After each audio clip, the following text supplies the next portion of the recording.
to understand it. And I found that, well, I had quite a problem of lack of communication with my family, with my father especially. And he was trying to be as helpful as he could. He made a point, he probably suspected that I had something to do with drug activities, but when people asked me about it, he would make a point of saying, no, you don't have to answer that. Why should he answer questions like that? He bent over backwards to make life comfortable for me and easy for me and so on and so forth, and the more he did it, the less I felt that I could communicate with him. We never had any arguments, we never had any disagreements. You know, when I finally was able to communicate with him was after I saw that in order to do this, I had to make some changes myself in my own point of view. And I have found, mysticism aside from this, I have found that giving up the drugs, realizing that the sense of reality beyond the games of life and all of that I had been looking for, the sense of beauty in this world, which had been very much obscured since then, comes from sacrificing, from giving of yourself, from saying, well, my point of view may be wrong. What is it like from the point of view of the establishment, instead of saying, this is all the establishment, we can't deal with them because they're phonies and they're hypocrites. Well, there is phoniness, there is hypocrisy, but it's not the fault of the patterns which the older generation have. It's the fault of hypocrisy in itself, and there is hypocrisy in the hippie movement just as there is hypocrisy in the establishment. And I think that it's being able to see it from the other person's point of view that is the only way that the communication can be established. And I think that we are all trying to do this. I think that this conference indicates that we've been trying to see it from the students' point of view, and now I think the students who have taken the drug should try and learn to see it from the rest of the world's point of view. One moment. Al wants to say something, and then I'm going to throw questions open to the floor. I'm going to ask members of the panel, though, to limit themselves to rather brief answers at this time, so that we can have as much discussion now as possible in our remaining time. Al? Kind of shows you it's not only professors that are long-winded. Just this comment on what can be done by administration or faculty. Anybody that's a businessman, for that matter, realize the fact that if you want to convince somebody of something, pedantic preaching is a long way from getting something accomplished. And the idea is, when a student comes into you and says, I've been up on LSD, and like, I've seen beauty, or I've seen love, or I've seen a lot of other things. Now, whether he saw them or not, and that's indeed questionable oftentimes, it's a statement that he says he has. And you are not going to convince him by saying that's wrong, because what are you initially condemning, therefore? What is your job to do, or the job of the person who's trying to work with people, and I found it often my position, is say, yes, you saw beauty, but perhaps there may lie in a greater beauty if one is to change and look at it from a different point. That although one may find a beauty when his mind is under something else, think how much more, how triple this beauty might be if one is to come on it through himself without the use of drugs. And this is the right way. One does not come above, particularly students who are extremely idealistic. Young people have this way. The one thing they have more than anything else is perhaps is faith or hope. And if you're going to completely come across as a negative reaction, then they're not going to listen to you. They're going to shut their ears as soon as the first word is, you should not. You say not, they're gone. They may be there, but their head's up in the clouds. Don't say no. Say yes in a more positive way. The beauty is spelled many different ways and doesn't have to necessarily have to be spelled in 3 letters LSD, but can be spelled MAN too. I would really like to say something.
I don't think confidentiality is the thing that, at least I found is the major hang-up on the part of uniques, if you want to call them that, in utilizing counseling services. I think it is the assumption that the value system of the counselor or the psychologist represents that of the establishment, and that the deviation from the accustomed orderly steps toward achievement that we hope actually and expect of students is a thing that they will come back to. Now, everybody from Jack Kennedy on down has taken a year out of college to think things over and get his values straightened out and so on, and come back with a self-motivating, self-derived desire to get where he wants to go, become the kind of person that he wants to be. This is not untypical at all, but this movement is quite different, I think, from that. The straight, what is it, the district in San Francisco? Haight-Ashbury. Kind of community represents I think, the nebulous of a new social movement. Now, as such, what does it represent? I asked Al this question last night, and a social movement must have an articulate social philosophy. The word love has to be spelled out in terms of action. People cannot live as isolated individuals. They live in a matrix of relationships, which eventually evolve into a new kind of establishment. Now, what kind of establishment is that going to be? What kinds of articulation of social philosophies is evolving among this group? What eventually constructive, hopefully, goals are at least implicit, if not completely articulated in this student group? This is a question that interests me. Do you want to? Was I don't think it's clearly articulated. I think there's been a lot of talk about the hypocrisy of the love in the Haight-Ashbury, but I think it's important to because I think a lot of it is exaggerated. I see a lot of the people exaggerating giving and loving in the Haight-Ashbury, but there's a desire. They might go overboard, but they do want to feel loving. They do want to feel to be in a non-alienated, friendly environment. I'd like to respond to the statement over here, which somewhat reflects on this. The person comes to the counselor usually with the idea that he's got a problem that he wants to discuss on a problem-solving basis. And I feel that you would not get the understanding of what you're trying to say because it's immediately considered a problem that you have to solve, when maybe what is really wanted is a means of communication. I saw an incident in the Haight-Ashbury which was kind of interesting. 3 hippies were hitchhiking, a girl and 2 guys, one morning, and I saw a Buick come down the street with a woman about 55 or 60, lovely white silver hair, nicely coiffed, and pretty much the image of what I would expect the person who would just kind of snub their noses at the hippies. Well, she pulled over and offered them a ride. And the girl just squealed with delight. And they were just so pleased, so happy, that the people, and this is pretty largely supported, the people in the community, the older people, who make up the other large portion, somehow accept them. I think the question has been asked, do you have to take drugs to understand what's going on? Well, you might not be able to understand the drug experience, but I think almost everyone here can think and feel of times when they wanted to be totally irresponsible. They wanted to be out of the pressures of society and pressures of achieving, the pressures that where the students are placed on of going through 12 years of school, putting on a suit and tie, going to college, being responsible all the way through college, and immediately jump into a position of engineering and such without any time out. Now, I've had, as a result of my research, a number of professionals, a number of high school teachers and professors who came wanting to take LSD. So where can I get some LSD? I'd like to take it so I could understand what's happening to my students. A high school teacher came and said, I'd like to take LSD so that I can talk to them. But what I really felt was what he was saying is, I want to be part of it also. And I don't think he has to take drugs, although he did, I understand, and his communications improved in the literature class that he's in. But he also has this identifying period of wanting to question the values.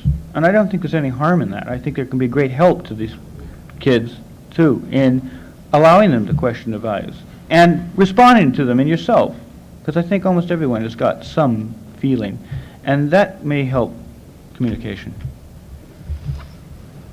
In the articulation of the Ashbury community you're speaking about, have you found any of the religious leaders, particularly the traditional Western religious leaders, interested or involved?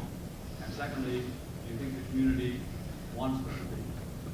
I think the community would want them to be, yes.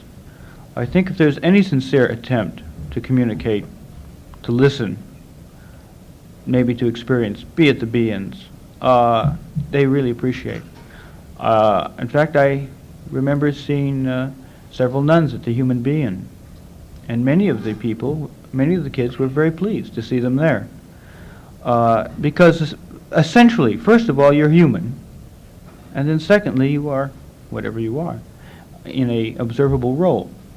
I don't know of any, personally, of Christian leaders in the community.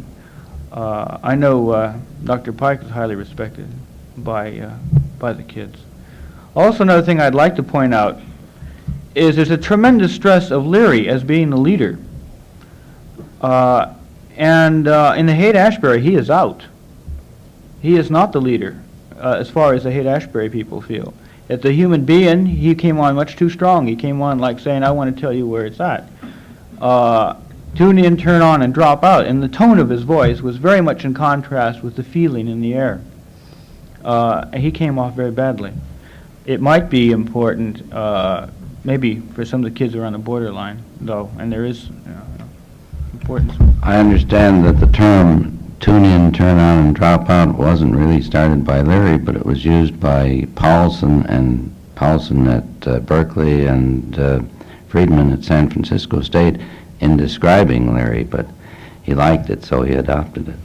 I just want to say one thing, that these people that come across these theories, there's no doubt that if you become dogmatic to the left and there is a dogmatic right, that it is a spectrum, a circular spectrum, and pretty soon you come around and you're standing next to each other. A reporter said he was sitting in a room and he shut his eyes, and the hippies were standing around and said, we've got to limit government, there's too much government control, and we have to do it through action, we have to be active in this way. And he shut his eyes and he couldn't tell if he was in a DAR meeting or a meeting from somebody from the hippie section. There was a lady. I just want to say, don't you think that adults question the value system too? Yes. Don't you think that we too are continually looking at increasing law? Yeah. I mean, it's almost as though we're two different species. It's a feeling I get.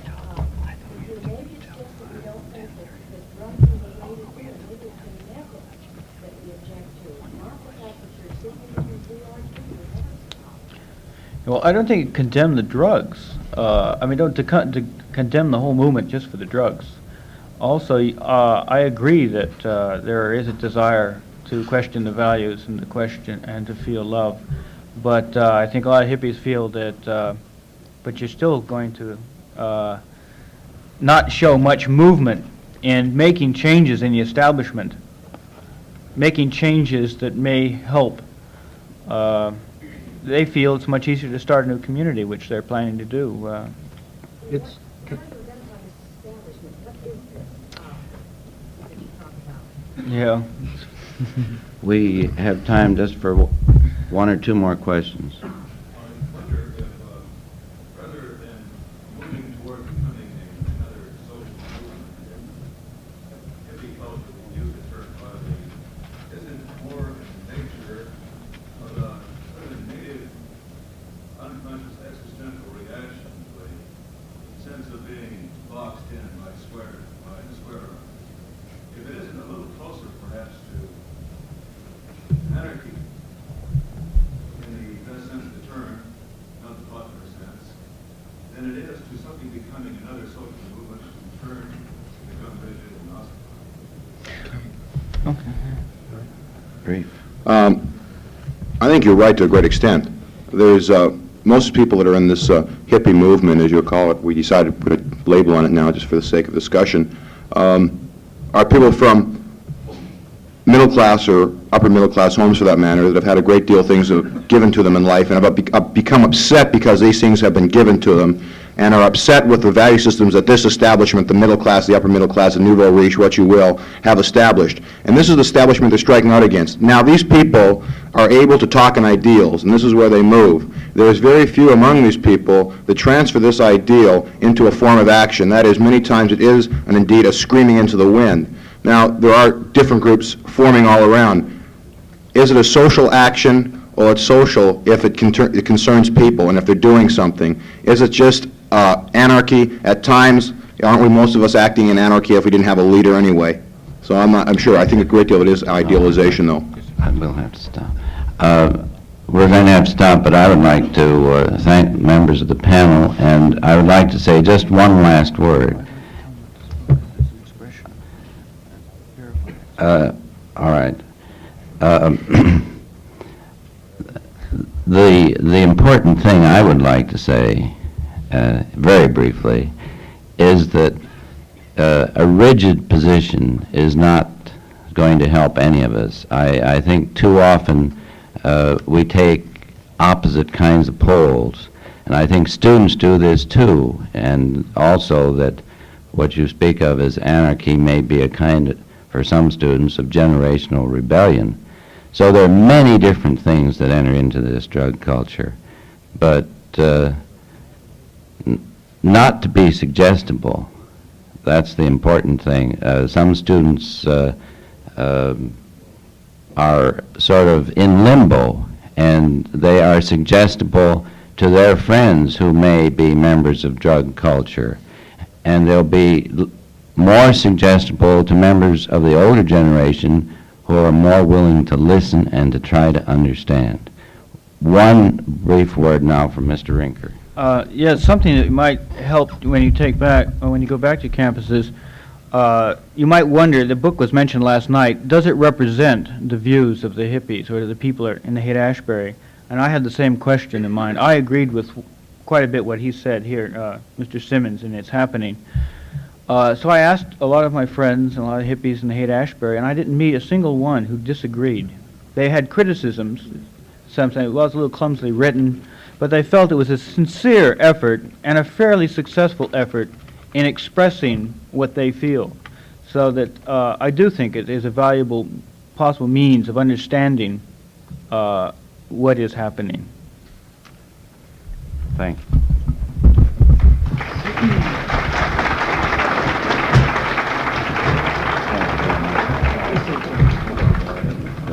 We'll take a break for about 5 minutes. Bring your coffee back, have a chair, and we'll proceed with the next session in about 5 minutes.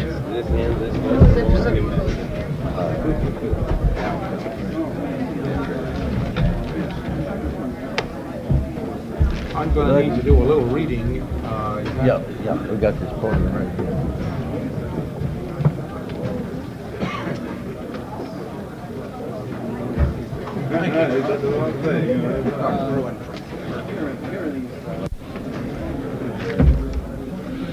There are quite a large segment of kids who have gone through the psychedelic world and are now turned on by the group called the Transcendental Mystics at UCLA. Or something of the sort. They all have their gurus. They all have their gurus. See, it's thinking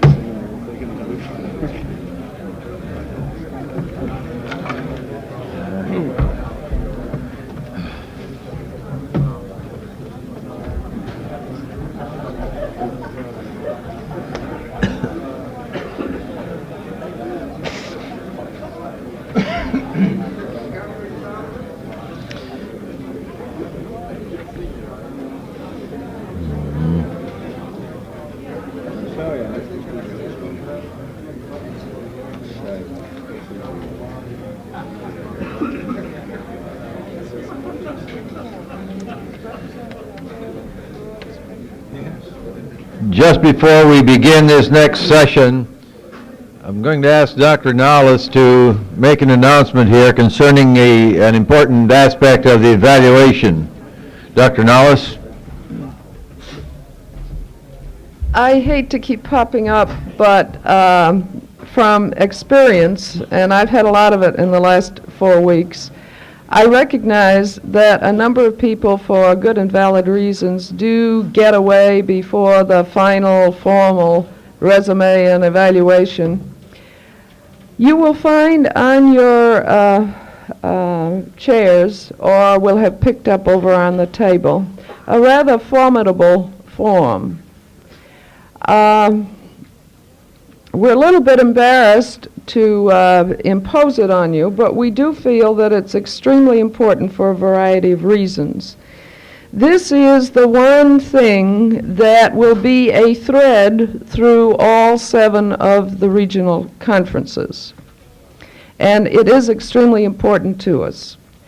A number of people are making surveys of student attitudes. As far as we know, no one has yet tried to look at the attitudes of college administrators. Now, this won't be a research study, but we hope, and won't come out with definitive answers, but we hope it will provide some hypotheses on which we can proceed to better design instruments and better design studies. Everything we do on this program seems to be CRASH with a capital C, and total pretest 12 people, but at least we went through the motions. This is important to us also because a number of people are watching this program and looking to its success or failure as a guide to the utilization of this kind of approach to a variety of problems. So that it is important that we be able to say to some of these people when they say, well, how did it come out? Did it work? Do you recommend it? That we have some data available. This will take you, I'm afraid, about half an hour if you, once you get into it. We invite you to take it along with you, do it over lunch, or stay at the end of the program and finish it. But it is very important to us that we have it. This will be the thing that will help us tie together all 7 of these conferences. Thanks. Thank you, Dr. Nollis. We're crowding a lot into a short time this morning, all of which we think is very important, and I'm sure on your way home you'll have a chance to think through many of these things at a more leisurely pace. The theme for this session is regarding the psychological, sociological, and religious aspects of a drug problem. We have 2 speakers, Dr. Henry Bruin, who is the Director of the Student Health Services at the University of California, and he will be followed by Father Carlo A. Weber, Director of Psychological Services from Loyola University. First, Dr. Bruin.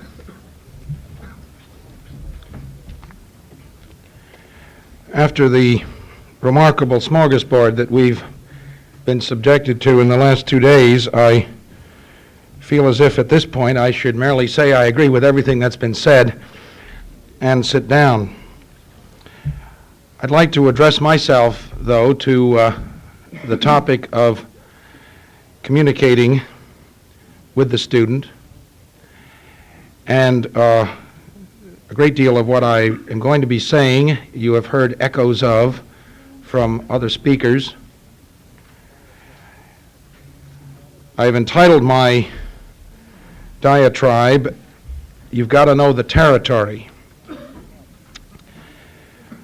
The marketing of an ethical and well-designed product by a conscientious, honest, enthusiastic, well-trained, intelligent salesman would seem entirely similar to the teaching of a facet of knowledge by a conscientious, honest, enthusiastic, well-trained, intelligent educator. In each instance, however, the sine qua non before stepping before the pupil or the customer is expressed eloquently by Professor Harold Hill and the Music Man by the song "You've Got to Know the Territory." Putting some of these thoughts further into focus, it has been said that the recipient of communication is the thing that determines whether communication has happened at all. The recipient validates communication through his behavior, and only through his behavior can we tell whether a communication has been more than interpersonal noise. It's probably true that much of the intended communication of our world misfires, miscarries, or fails entirely because of the communicator pays more attention to his bow and arrow than he does to his target. In the field of drug education for the young adult, the educational community, the public community, and the family have usually demonstrated remarkable ignorance of the territory and have thereby failed to provide a meaningful, honest foundation for the young adult and his attitudes towards substance abuse. I think we've certainly heard examples of that in this conference. The substance abuse certainly seems to have grown to epidemic proportions, and I think it's wise to emphasize that this is not an epidemic of the young adults in the college age. It's an epidemic that started as an epidemic after World War II in the adult community. It's necessary to review briefly some of the characteristics of this young adult target, which are of, I think, major significance when we consider this interaction between college youth, the college administrator, and drug abuse. With apologies to the more erudite and experienced psychologists and psychiatrists present, I use Erik Erikson as my guide in this area. Erikson has described the developmental process culminating in the young adult of college age as passing through a series of stages from infancy onward. Each of these stages is characterized by problems, struggles, and progress towards solutions. Erikson describes the school age as the phase of learning how to do things and accomplish projects, and a stage in which a sense of inadequacy and inferiority is frequently faced and dealt with. The adolescent years introduce the concept of identity versus identity diffusion. This is a time of physiological revolution with rapid growth and sexual maturity. It's during these years that the emphasis is on the questioning of all the sameness and all the continuities which have previously been accepted and relied upon. The young person growing is continually refighting some of the old struggles as he finds what apparently are new solutions. I think it's important to realize that the young adult of college age is refighting some of those battles in the school age and the adolescent years. The diffusion of self-identification results in a negative identity which fights all that parents, adults, and the community seems to be expecting. This diffusion of identity has nothing to do, in this sense, of defiance or revolt. It's entirely a problem of the growth and development of the personality. Erikson's next stage brings us to the college years with the young adult whose his biggest struggle is with the problem of intimacy versus isolation. Security in his own identity allows for sharing his identity with others. The young adult may hesitate, therefore, to take on intimate relationships with others because of fear of losing something of his own identity. He thus develops a deep sense of isolation. His problems of identity development in the adolescent years, his problems of struggle in the school years of struggle with inferiority feelings, these all then come into focus in this young adult years as he relives some of those events. Most scholars of young people and most experienced individuals who have worked with young people are very much aware that the adolescent and the young adult is especially sensitive to hypocrisy, bigotry, and the lie. It follows that such attitudes, and attitudes based on such factors, will be especially severe irritants during the young adult years. The idealistic young adult critically evaluates society as he sees it, and earnestly and at times violently struggles for a better world. It's characteristic that the young adult will try to work out emotional conflicts in dramatic and sometimes antisocial demonstration.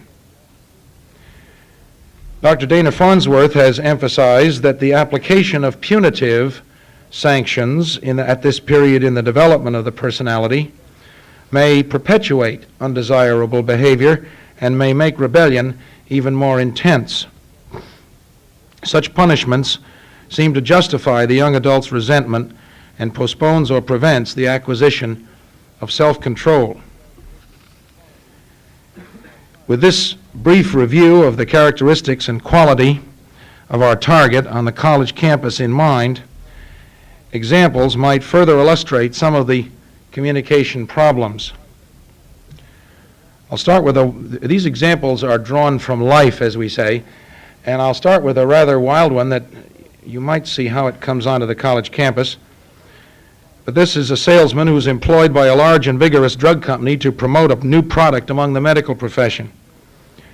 The salesman enters a doctor's office close to noontime because he figures maybe that's a good time. He smiles at the receptionist and strides across the room to knock briefly on the doctor's door, open it, and walk in. His entrance interrupts a phone conversation between the doctor and a patient, which interruption the salesman ignores and launches immediately into his pitch about his product, a hormone preparation for use in elderly women. He's unaware that the physician to whom he's speaking is a gynecologist and very familiar with the product.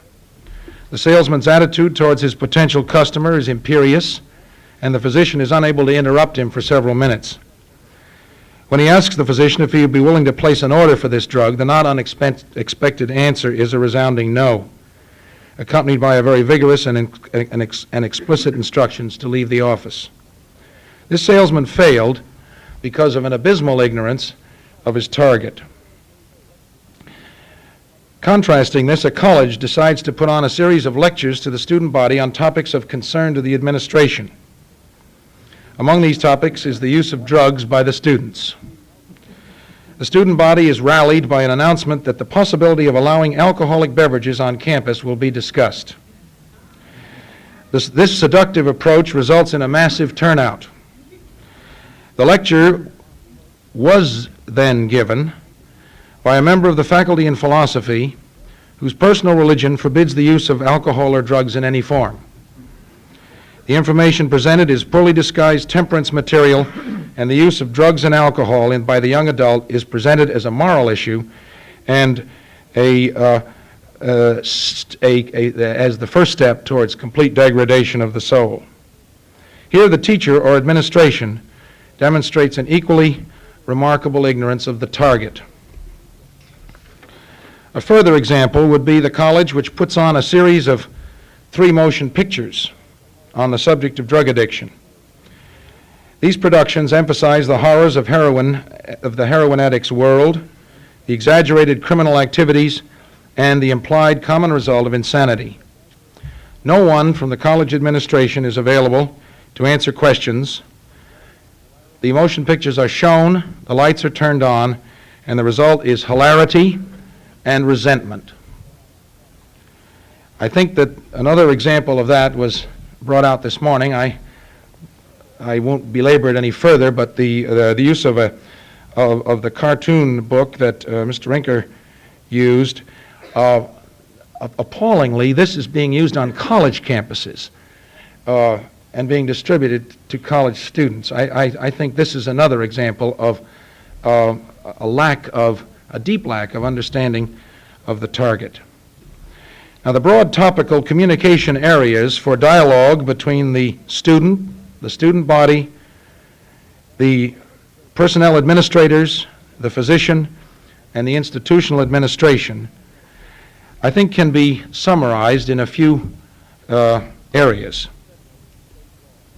The first area for communication is federal and state laws.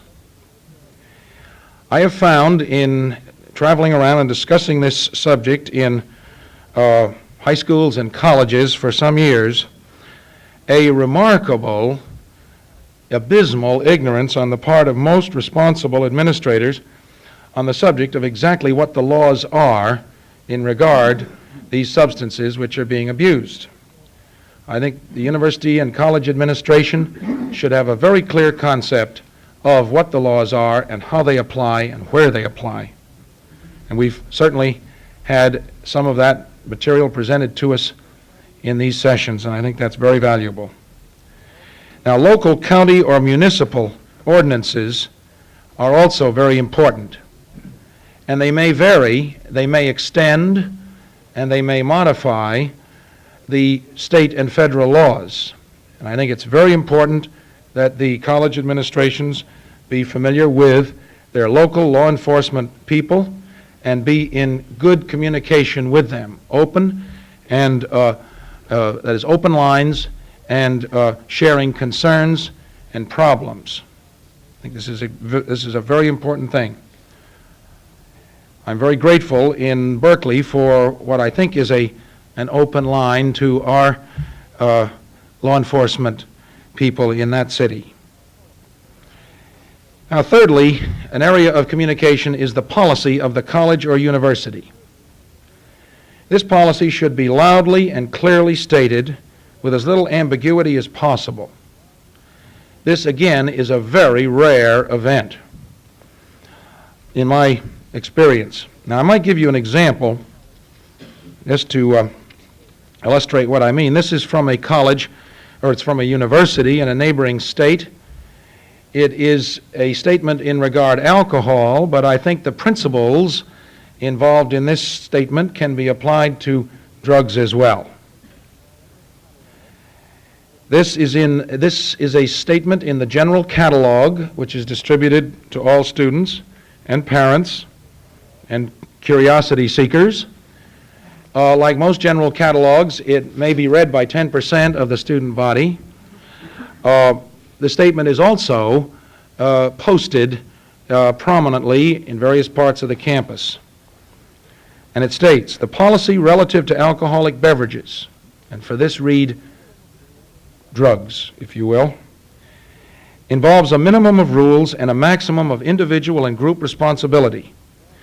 This university must at all times uphold the state and city statutes relative to alcoholic beverages.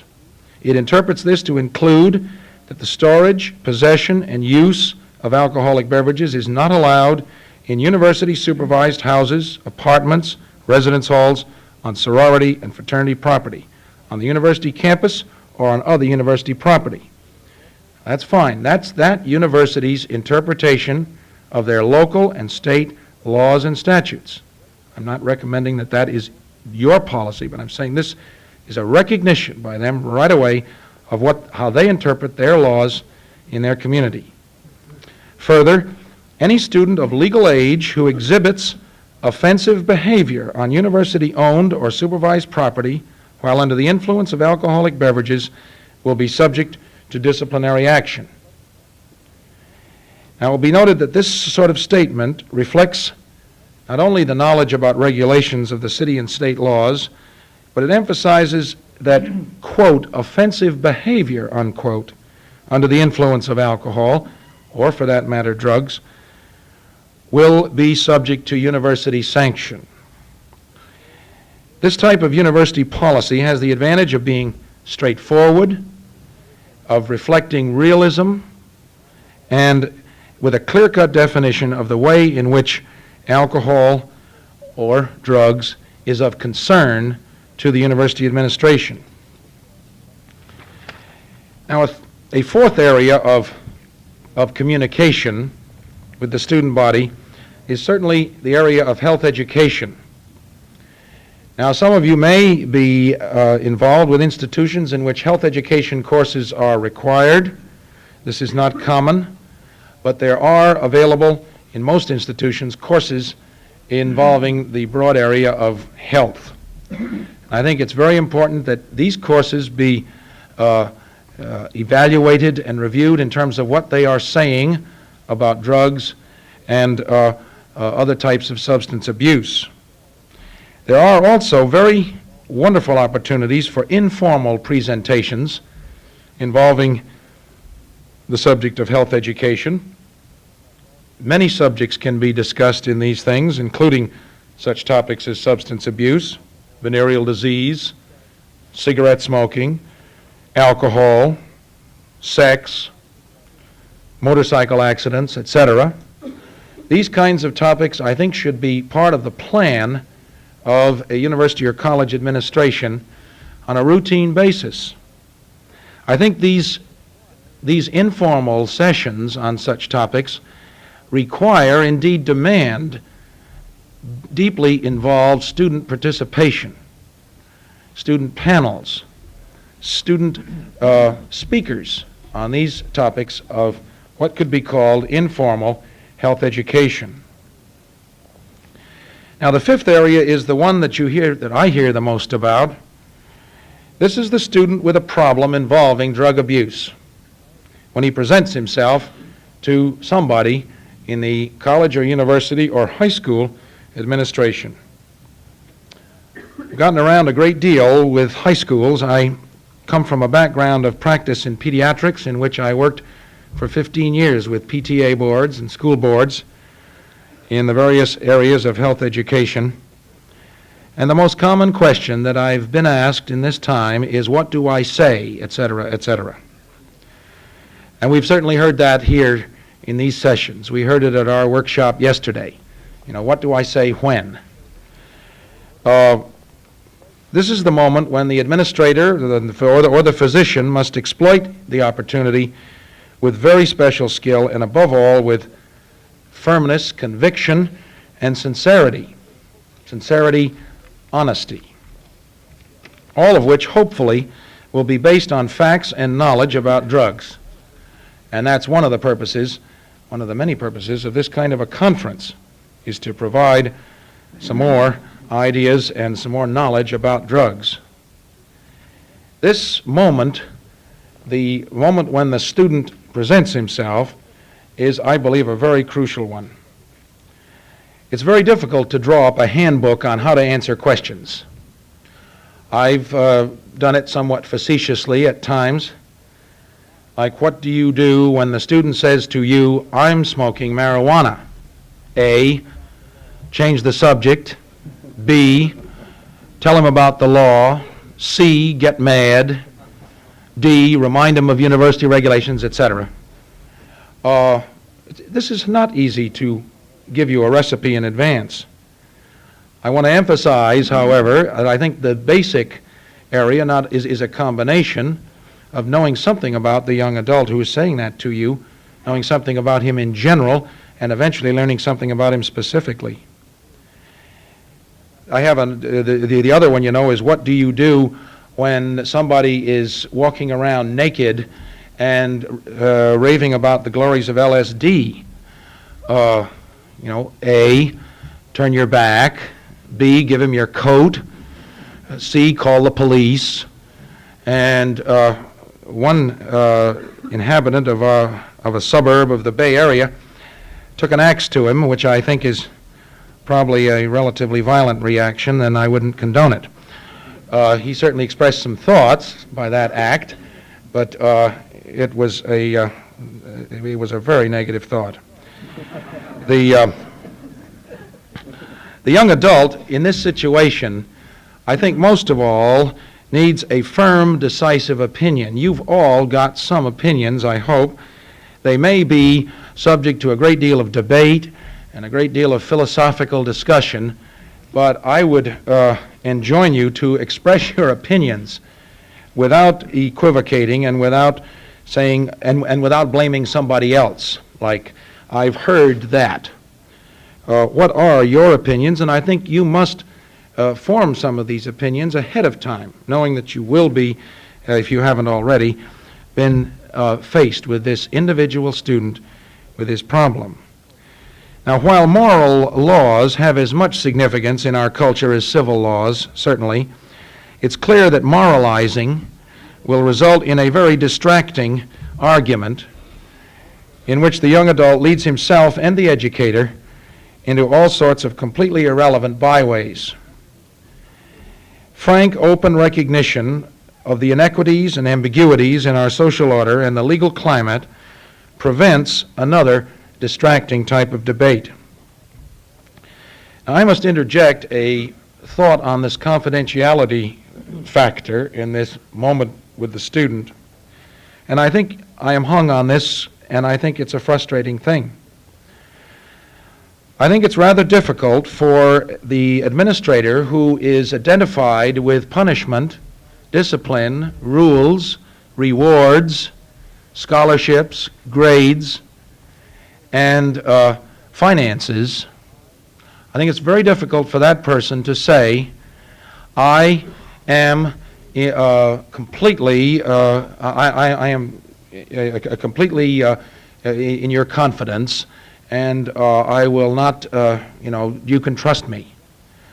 I don't think the student believes this, and I don't blame him. I think it's very difficult for him to take this person in that kind of a role into his confidence. And I think that the university and college must do well to review the areas where the confidence or where the communication and the interchange is privileged, and also must identify the role in which the administrator wishes to place himself. I think this is a hang-up, and I think it's an important one. I'm frustrated by it, and I think some of you are too. But I think it must be faced, and lines must be drawn, and we must identify the privileged areas where this confidence is safe. Now, I must touch on one last area of the communication problem, which I believe to be significant and, again, frustrating in approaching it. And by this I mean the massive impact of news media. And you've heard something of that in this conference also. The public and campus press, radio, TV, and the magazines all have had a great deal to say in the last 5 years. I think to say that some of this material has been titillating, seductive, and stimulating is an understatement. The fascinating and exciting, dramatic picture of the drug scene that has been presented, I think, has certainly distorted the problem. I must give 3 examples of some of the effect of this. One is the nutmeg caper. Nutmeg was publicized in the Ladies' Home Journal one year with a banner headline on the outside cover, hallucinogens, or hallucinogenic drugs. And in the body of the article was a description of the fact that nutmeg would produce hallucinations.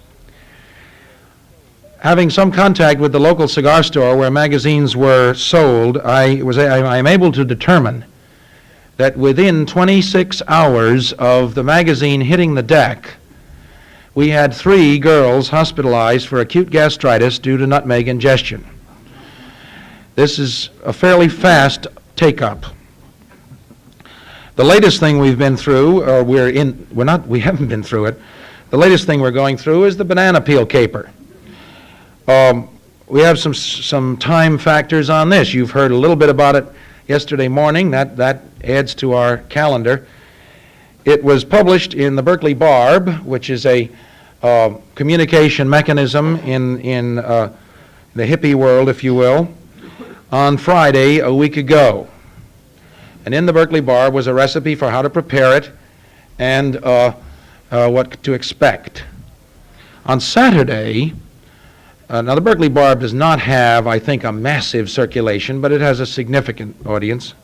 However, on Saturday morning, the San Francisco Chronicle had on the front page a headline article about how to prepare banana peel to produce hallucinations. On Monday, I had 5 phone calls, 3 of whom were from students and 2 of whom were from faculty members who wanted to know what I knew about this. And my answer was, beats the hell out of me. I don't know anything about it.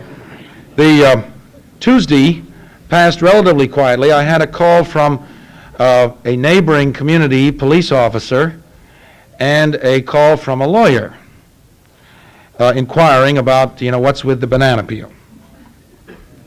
On Wednesday, I had a call from our dean's office announcing that 4 students were sitting on the steps of, I guess it must have been Sproul Hall, and they were smoking something that looked like cigarettes, but they had a sign over them that said they were smoking banana peel. Question, is there anything that we should be concerned about? And I don't, again, my answer is I don't know. What should our stance be at this point? Well, there's no law against smoking banana peel, and that's about it. On Wednesday night, when I got home, my 17-year-old boy, who is a junior in high school, presented me with a piece of tinfoil, and inside it was some brown powder. And I said, "What's that?" And he says, "That's banana peel." And I said, "Where did you get it?" And he said, "I made it." And I said, "Where?" He said, "In the kitchen." And I said, "Well, what are you going to do with it?" And he said, "I'm not going to do anything with it." And I said, "Why?" And he said, "Because I guess I'm like you, I'm chicken." And there have been some rare occasions when I've been able to express my pride and gratitude to my boys, and that was one of them. It's interesting looking stuff. It looks like coffee, and I have no idea what it does. I hope to find out. At the rate we're going, it'll be fairly soon. But this explosion of communication in the public media, I think, has contributed markedly to the problems we see now. I think it contributes to the fringe area, it contributes to the curiosity seeker, the daring explorer, etc. And the third example I would give is one that I noted in an interview with Timothy Leary in an excellent magazine, otherwise excellent magazine, Playboy magazine, in which he stated to the approximately 4 million readers that LSD was the most powerful aphrodisiac ever known to man. Now, I would submit that that's sort of stimulating to the general public and the reader. I'm sure that has been widely quoted. Now, what we do about the public media, I don't know. I really don't know. I think we have a hang-up between freedom of the press and responsible reporting and inciting things like the use of some of these substances. I think, however, that a college or university campus has some responsibility for guidance, and this again is very frustrating, but guidance of campus publications.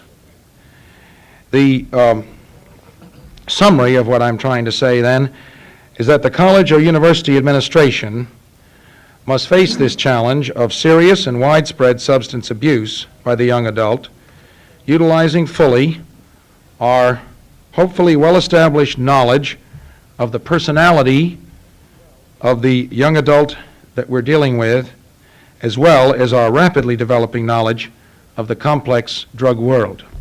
Thank you.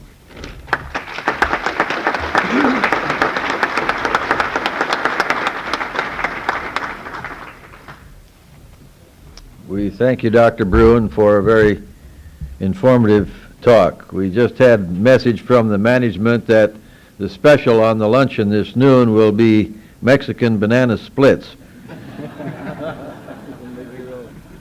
Make your own, yes.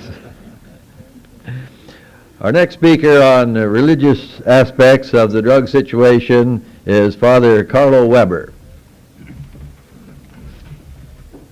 Thank you very much, Dr. Benz.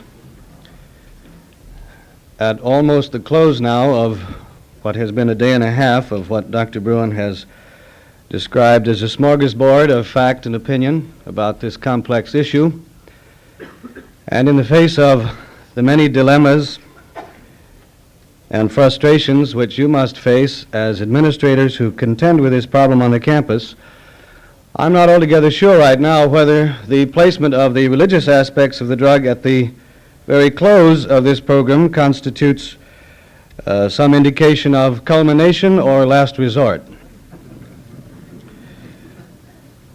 I am asked to restrict myself to the religious aspects. I'm very tempted, and I must share this temptation with you. I'm very tempted to comment on many of the points that Dr. Bruin has made and those that have gone before. But we are to think now at this point about the conceivable relationship between the use of the hallucinogenic drugs, this family of drugs, and the religious experience. Dr. Alpert last evening suggested that his experience was a re-experience of that one of the Buddha, or possibly of the experience subjectively of Christ. I'd like to contend with 2 points this morning. First of all, the nature of the religious experience which is in question here, which is allegedly involved in the LSD ingestion, and conceivably the number of students or the percentage of students whom we may guess are using LSD for this purpose or are using the vocabulary of mysticism as a subterfuge and a rationalization for their otherwise motivated activity. At least because of the fact that the religious experience has been stated so many times with relationship to LSD, it would be incredibly naive of us to pass off this particular aspect of the hallucinogenic drug and the psychedelic movement as a fad or a phase and simply discount the claim of religious experience. For one reason, the use of the toxic plant substances, as you know, to induce some mystic feeling for communion with the gods, for meditation, is not just a new fad. It has been known in primitive societies for a millennia. Peyote, as has been described for you, has been used by the Indians of the southwest United States for generations, a substance which they call teo nanakatil, or God's flesh, clearly represents for them a rite, the equivalent of a communion rite. In Mexico, the crowning of Montezuma was accompanied by a mushroom rite, a religious ceremony. And in the area of the Rio Grande, the use of peyote buttons or dried cactus plants, as you know, has become the focal ritual of a religious sect identified since 1918 as the Native American Church. The cry of a psychedelic religion, consequently, is scarcely a new one. I think our primary dilemma in approaching this question is inherent in the very definition of what constitutes a, quote, religious experience. This is a matter, I would suggest, of one's concept of notion of faith. But faith itself is a chameleon among human phenomena. It can mean many things. It can mean the assent to a series of propositions, or it can mean the more personalistic assent to a person, as in the case of one's belief in the person Jesus Christ, or Buddha, or Muhammad. As an assent or a response, faith is in some way observable. But as a purely subjective experience, it is precisely private and unobservable. Dr. R.D. Lang, author of several remarkable books, The Divided Self and The Self and Others, describes our customary notion of faith as the scientifically indefensible belief in an untested hypothesis, or as the belief in a reality which is not evident. St. Paul, of course, says that faith is the proof of realities we do not see. Now, this, I believe, is the sense in which we commonly use the word. The dilemma arises precisely when the believer states flatly that his faith has become empirically verified by some personal experience of what hitherto was not evident. At that point, faith is no longer a belief in the obscure or untested, you see, but it becomes a personal encounter with that which was previously unknown. The cloud of unknowing, which is a constant mystic phrase, as you know, which hung over the ascent to the untested, has been lifted. Now, there are many instances of this movement from the faith of the unknowing to the faith of vision in Christian literature, and it's this that I would like to attend to. Paul of Tarsus, for example, was thrown to the ground and blinded for 3 days. And in that direct experience, his faith became a vision which itself tested the unknowable, in which the unknown became somehow known. Now, it'll be in this latter sense of the faith becoming a vision, of a direct experience, that I shall use the word faith and religious experience interchangeably. In a much more popular sense, which I intend to reject, at least in the context of this paper, religious experience or faith can be identified with the membership in some institutional church. Such membership implies the exercise of a religious ritual proper to the sect, and on this level, there may be no question at all of any subjective religious experience. The ritual itself is the criterion of faith, whether the ritual be regarded as real or symbolic. Righteousness, or the sense of salvation, is guaranteed by the ritual, and the feeling of righteousness, of sanctification or salvation in the individual is itself the religious experience. Now, I think we could agree that the history of the psychological aberrations which have been attendant upon such a belief in one's own righteousness, the Phariseeism, the hypocrisy, and the sins that have been committed in the name of religion, can leave little doubt about the validity or lack of validity of this concept of faith. Ingmar Bergman, in so many films, has repeated, I think, among other themes, this one, that righteousness kills innocence just as surely as passion does. Is it not rather ironic that we have so tragically obscured the actual message and vision of Christ that students now must turn away from Christianity to discover precisely what Christ was talking about? It was precisely the work of Christ to translate the ritual repetition into some interior experience. And so we're here primarily concerned with religious experience insofar as it is an interior one. At the risk of what I am sure is unbelievable prematurity, I should like to introduce some operational definition of religious experience, as I mean it in this paper. I've drawn the definition from many different studies, from William James to Stace to the writings of the mystics themselves, Meister Eckhart, Teresa of Avila, and so on. It corresponds in large part to a doctoral thesis published at Harvard in 1962 by Dr. Walter Pankey, entitled Drugs and Mysticism, too. The first characteristic of the religious experience is the sense of oneness, of unity, of brotherhood, of a kind of cosmic togetherness. The empirical ego, in the sense in which we have been using it in this conference, which includes the patterns of our behavior, the ways one learns to cope with the environment, the defenses which one throws up against the environment, all are dropped in favor of an awareness of the inner world. Inner awareness generates what the mystics describe as the all-is-one feeling. One becomes identified with the inner self, the almost impenetrable core of the self, which for most of us remains shrouded in mystery through the majority of our lives. Of this experience of unity via meditation, the existential philosopher Karl Jaspers writes, "A larger and more comprehensive self emerges. I could abandon the previous personality with its entire entourage. A new life began for me, and from now on I felt different from other people.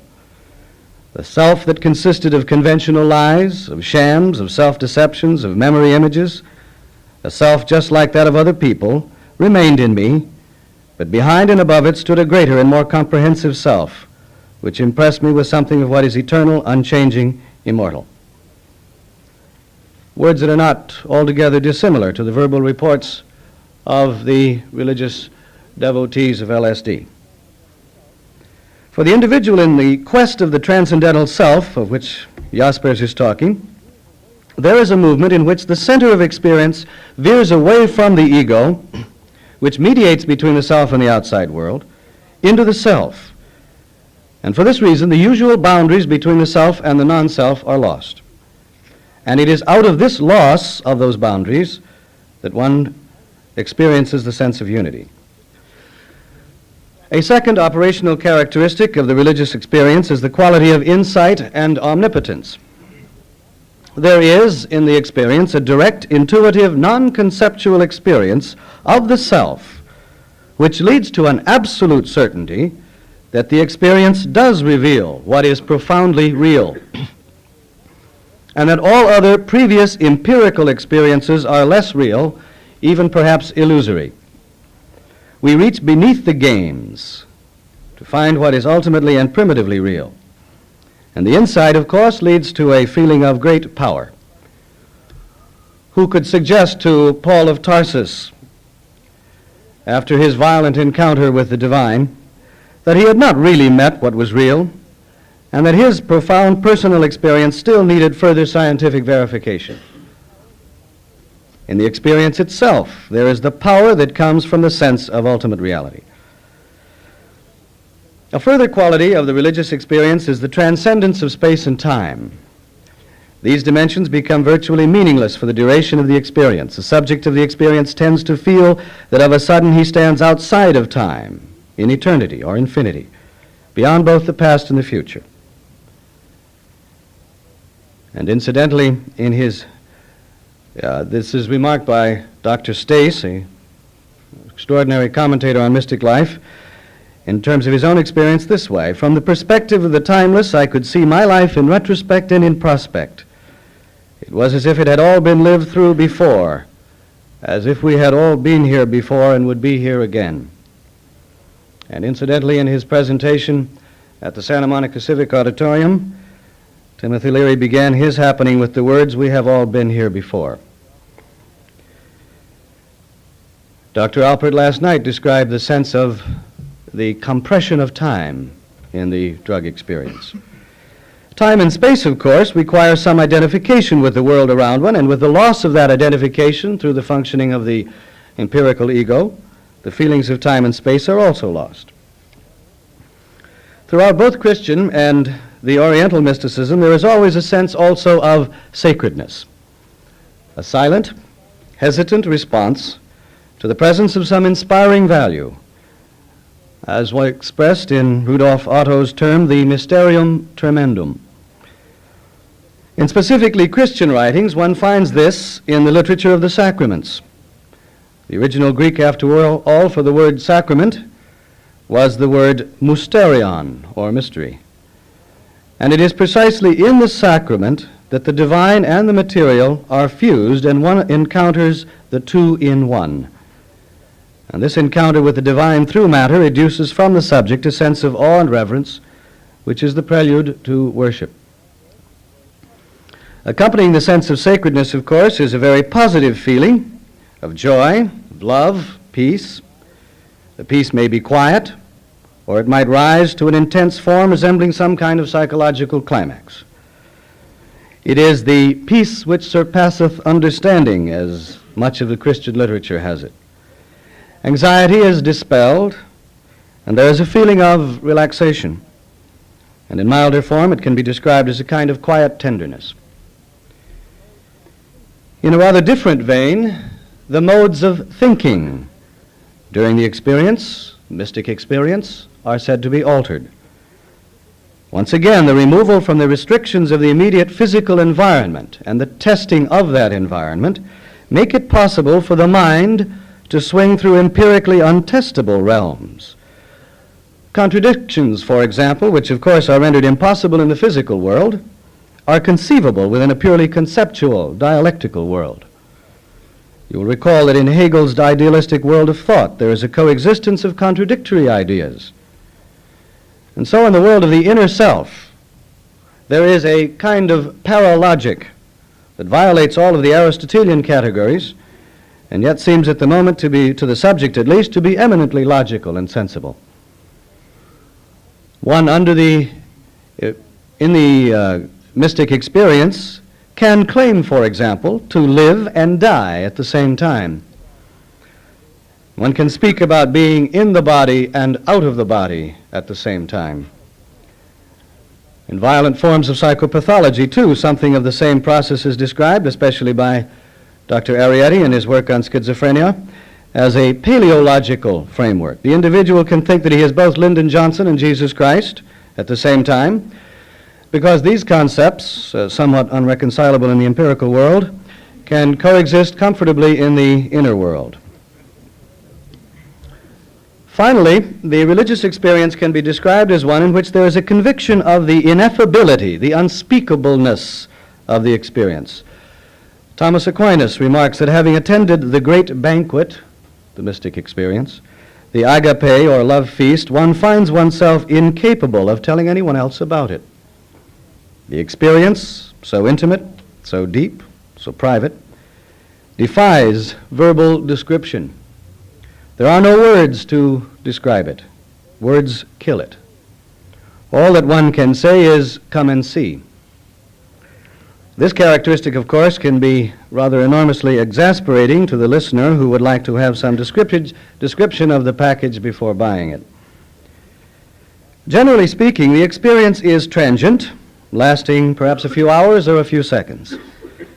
It can lead also to some discernible positive changes in the attitude of the mystic, the religious, toward himself, toward others, toward life, and toward the experience itself. It seems to create greater sensitivity to others, increased tolerance, and more real compassion in one's relationship with other persons. By this I'm referring largely to the interpersonal phenomena that Martin Buber describes as the I-thou relationship, in which the encounter with another person takes place without the subtle and not so subtle masks that generally separate man from man. Well, so much for the operational definition of the religious experience. This obviously very cursory description of the religious experience that I have drawn mostly from the literature of spontaneous mysticism in the West.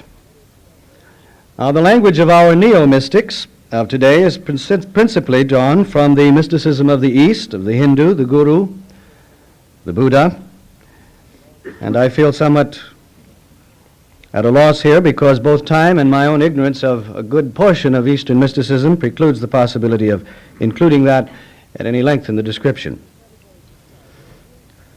However, through the categories described, there appears to be one consistent thread. All of these describe an experience of the loss of one's normal ego functioning and one's normal ego relationships with the environment. Ego, in the Freudian sense, the mediating force between libidinal erotic drives and the environment, is the instrument for living in this world. And if the ego is broken up or destroyed, then the person is exposed to the inner world. And the ego loss involves the reduction of reality testing, the dropping away of learned patterns of responses to people and things, and often, hopefully, the lowering also of the defensive patterns of handling the environment. Now, the very fascinating phenomenon here is that the ego loss experience is characteristic not only of mystic writings, as described above, but also of the psychotic condition and of the verbal reports about the drug-induced experience.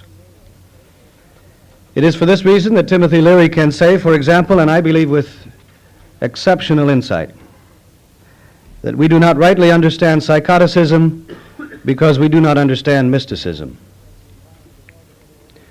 The psychotic, because the environment is altogether overwhelming for him, chooses to withdraw into the inner world where he is omnipotent, where he need not painfully check his thoughts against the world outside, and where he is safe. For him, however, the experience may not be transient, as it is for the mystic, and the self which he reaches may be fearful and frightened. But the change in logical thinking, the loss of reality testing, the feeling of being momentarily at sea, are all part of the psychotic episode, as they seem to be part of the religious mystical experience. And lastly, to the degree that one can accept the verbal reports of the psychedelic community, here also is something of the same ego loss, which allows the mind-expanding qualities of which we read so very much of the psychedelic drug. In order to come to the religious experience, one must blow one's mind, in the jargon. And this, of course, is based on verbal report. Experiments have been done in an attempt to verify subjective report of these subjects who claim that they have experienced some mystic awareness by ingestion of LSD and similar drugs. One of these was by Dr. Pankey at Harvard in 1962, who worked with a rather small group of subjects, given an experimental drug, in this case psilocybin, and a placebo as a control drug. An item questionnaire of 140 items designed specifically to measure the experimental variables, which were 9 categories of mysticism, somewhat similar to the ones that I have outlined, was constructed. The questionnaire was presented to the subjects within a week of their LSD experience, and the questionnaire, plus written accounts of the subjects of what they had experienced during the time, constituted the experimental scale on which changes in the direction of mystic awareness were to be recorded. The scores of the experimental subjects on this scale proved to be statistically significantly in the direction of the experimental hypotheses, except for the category of the sense of sacredness. The conclusion from this study was that the experience of the hallucinogenic drug was behaviorally similar to the operational categories of mystic consciousness as we described them. Dr. McLaughlin's study, which he alluded to last evening briefly, a much more detailed experiment, was also carried out, in which McLaughlin was not so much concerned with the experimental testing of the religious experience, but rather with those personality variables which very significantly might be intimately related to what we would call a predisposition or set for a religious experience. And these variables included lower anxiety level, less egocentric defensiveness, increased creativity, and increased interest in aesthetics. The hypotheses in Dr. McLaughlin's experiment were supported, but not with statistical significance. But these studies, as others in the same area, and there are several others, seem generally to support the fact that with those people who are in some way predisposed or ready for a religious experience, and I should like to underscore that aspect of it, the readiness for the religious experience, there can be an experience by the ingestion of an hallucinogenic drug which is in many respects similar to the classically described mystical awareness. One must, of course, as so many authors have noted, consider the set and the setting in determining specifically the LSD reaction. Dr. McLaughlin, in his paper to the American Psychological Association last September, noted 2 kinds of sets. First, a semi-permanent lifestyle, and second, a more changeable motivational element depending upon the physical surrounding and so forth. What we are concerned with here is the lifestyle, the predisposition for a religious experience under the effect of the drug. Even if a religious experience, as here defined, is possible through acid ingestion, I almost said acid indigestion, not everyone is disposed to have one. The resemblances between the religious experience as here defined, the psychotic process, and the psychedelic experience pose what I conceive to be an enormously pregnant research question.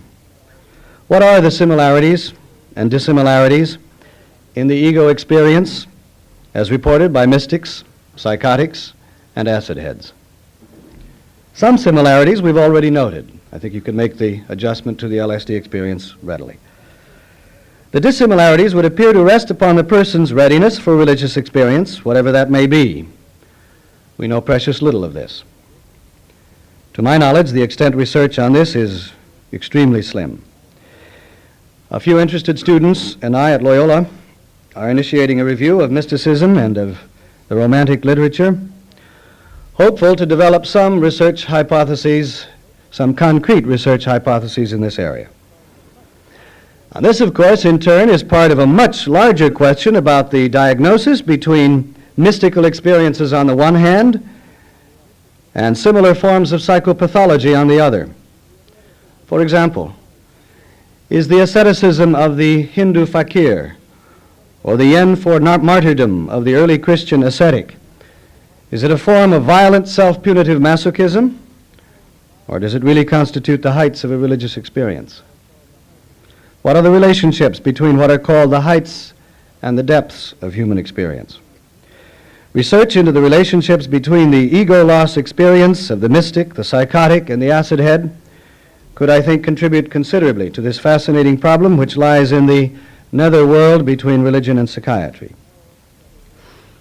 There is one moral question that I should like to raise. I guess I feel traditionally obliged to raise some moral question. I have, in a sense, alluded to it before, and I think it has been implicitly suggested in some of the comments last evening. Apart from the usual moral questions of what our stance should be before the odd and inconsistent patchwork of laws that we now have in this state, there is a moral issue of a rather more personal sense, I think. Is it in the best interest of the personal spiritual growth of the individual to obtain by drug ingestion the effects, the transient experiences of something like a mystic awareness, which one would suggest are best secured by prolonged and arduous meditation and sometimes by painful self-discovery? Can one, in a word, properly synthesize the experience of the mystics?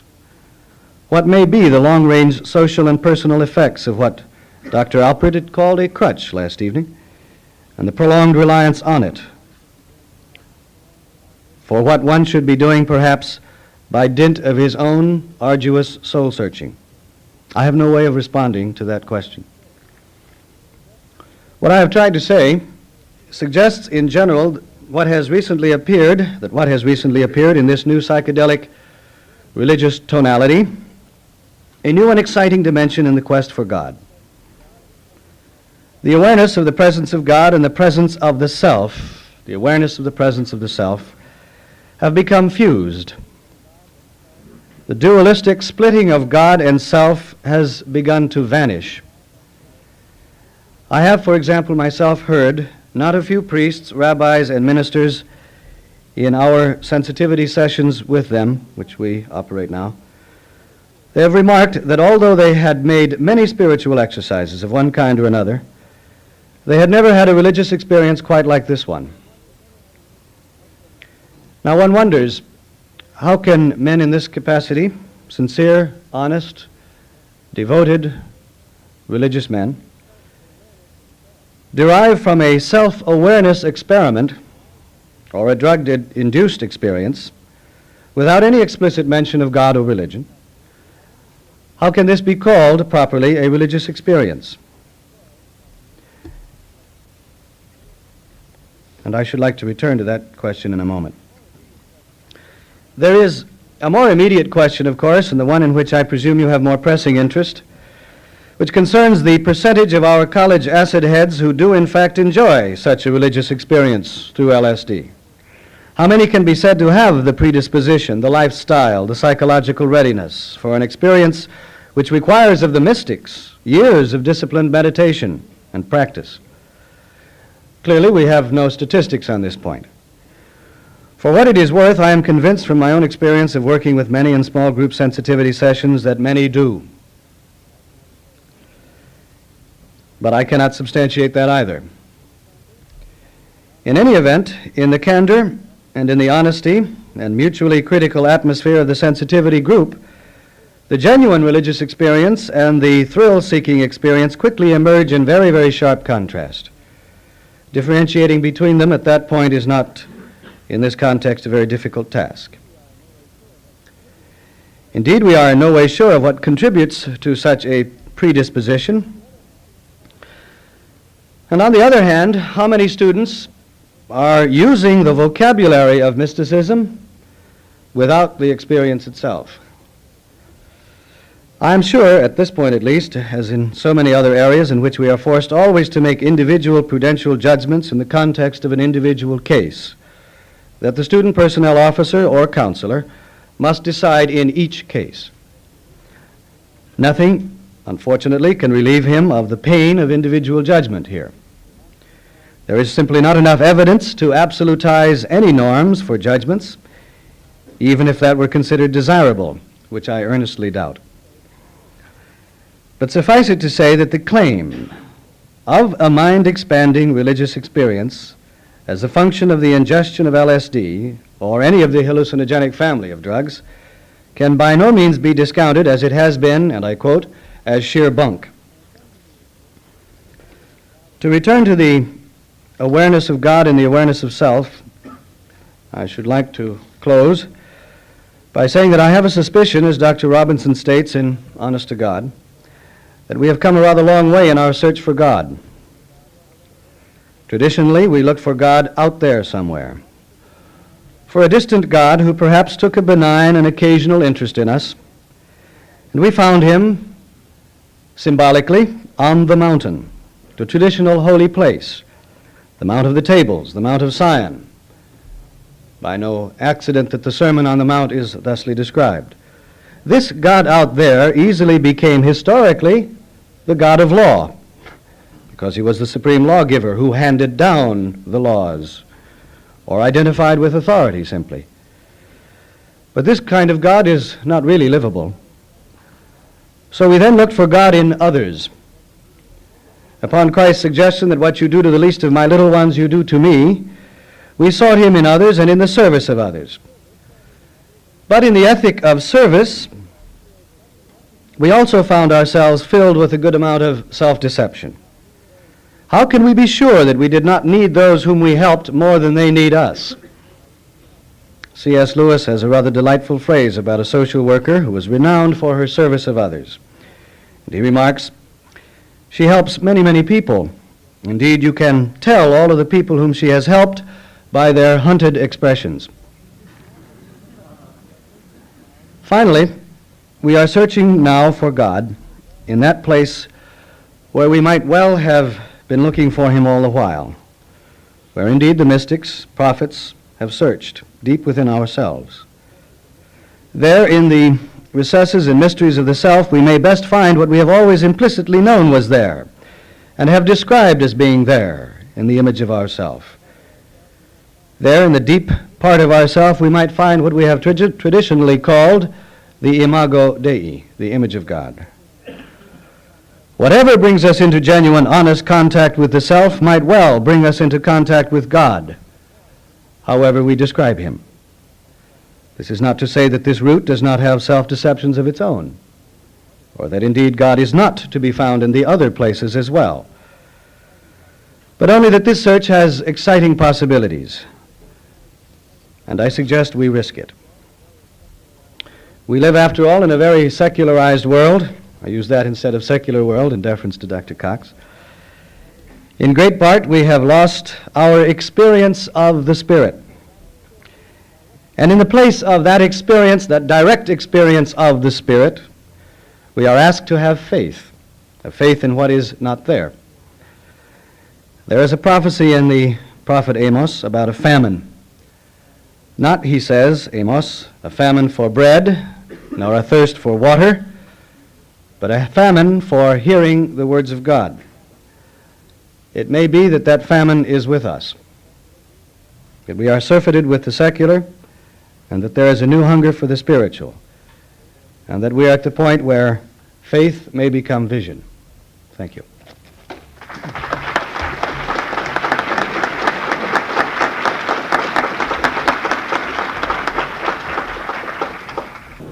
I should like to introduce the members of this panel who are deans of students and will have an opportunity to react.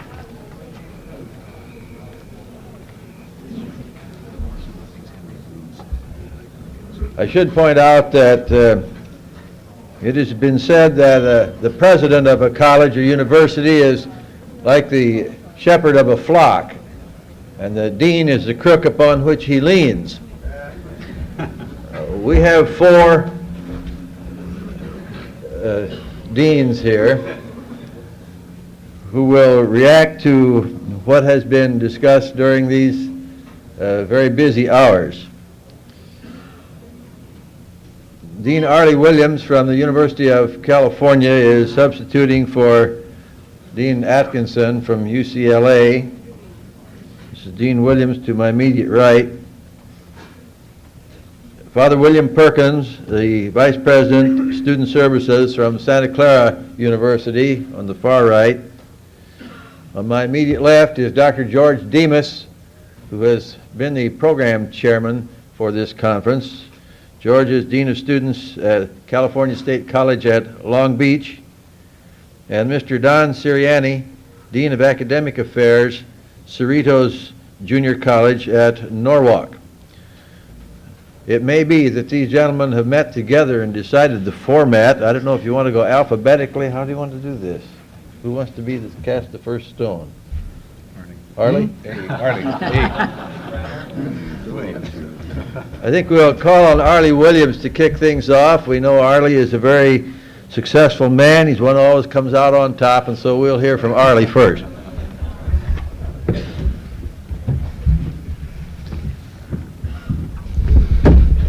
Well, I have several reactions, and some of them at this moment are quite personal. I've been able to sit back and absorb what I've considered to be a very magnificent conference. 2 minutes ago, a very gracious friend, a wonderful friend of mine said, "You're going to substitute for me." So now I find myself in the spot of having to think a little bit, and that's very difficult. Thank you, Barney. My friend Henry Bruin treated me improperly. I didn't ask Henry what we did about bananas. I want to know how many bananas a person would have to smoke to be able to get a psychedelic experience. And he couldn't tell me. So he was not any more of an expert than I was. But if you thought that that was a facetious remark, it was not, because we did have a smoking session on the steps of Sproul Hall on Thursday. 2 youngsters who were in our experimental program, undoubtedly very bright, had their picket signs out there, or signs to indicate that they were smoking bananas. And I don't know whether it was for our benefit or just exactly what kind of a protest they were expecting. But I was not about to ride my white Charger out to the steps of Sproul Hall and raise the issue of bananas at this time. I must admit that I left Berkeley primarily with gratification to be able to get away from Berkeley for a while. I was not overly enthusiastic about coming to a conference because, very honestly, I'm not a conference person. But I've been extremely impressed and pleased with all that I've heard at this conference. I respect the depth of statements given by each person. I respect the latitude it covered, because I think we've been able to obtain a beautiful presentation, and as a result of this, we may not be experts by having attended this, but at least I think we are somewhat more knowledgeable and perhaps a little bit more capable of handling some of the jobs we have to handle. It, I think, reinforced my own opinion and feeling that the utilization of psychedelic drugs or specific drugs is a part of life, and it is a reality for some individuals. I'm convinced that we as people must recognize that we are working with all people, and that we respect these people, and we respect the sanctity of a human being. We may not agree with what they do, and perhaps if we are capable, we have a responsibility of helping them to challenge themselves so they may determine in what direction they wish to go. I agree very definitely with the young people who spoke this morning, who stated that we cannot tell, because I think the minute that we begin to attempt to tell somebody, and the minute that perhaps we think that we can impose a formula of life upon other people, we may become dangerous. And I think I might challenge them in the same direction. I had one question that I wanted to ask, did not ask it, but I will now as long as I have the microphone. If the utilization of drugs is a religious experience, or if it is an experience through which we can understand the meaning of love, and if it is an experience by which we can practice the meaning of love, why would we discredit a sorority girl for being shallow? And why would we discredit a man who makes $200 rather than $100 per week? I think that each one of us in this instance perhaps must understand the other. And that if we can implement the meaning of love, then I think this world is going to be so much better. I've rambled, and you fellows have put me on a spot. I hope that I might be able to get a chance for rebuttal if somebody begins to attack me, but that's about all I can say at this moment.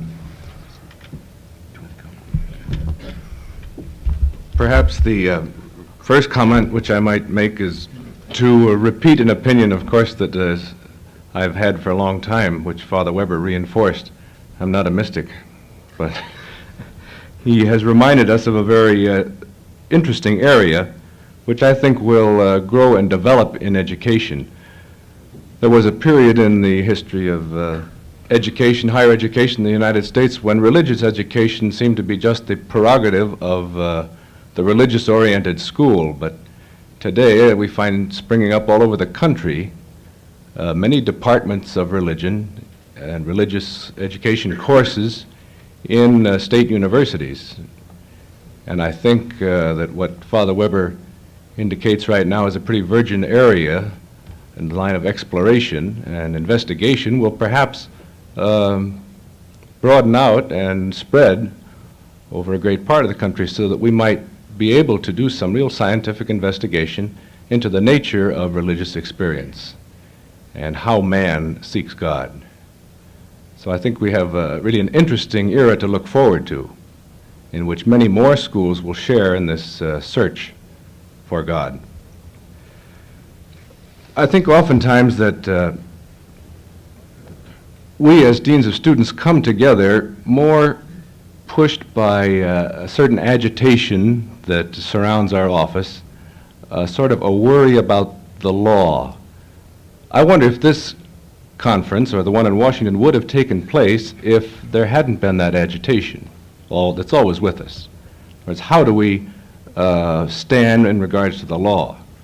Helen Nolis at the first conference we had in Washington brought up that subject, and she recommended that perhaps we tackle it. We didn't at Washington. We really haven't tackled it here, and I'm not going to tackle it.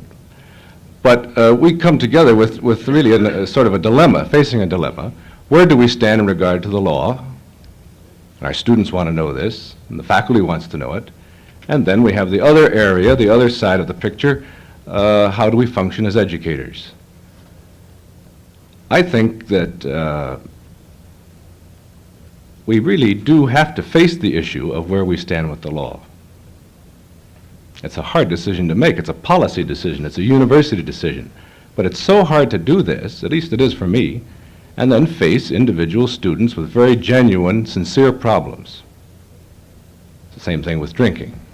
We all know the law, and yet we all face many problems with regard to drink that students bring to us or that reach our desk.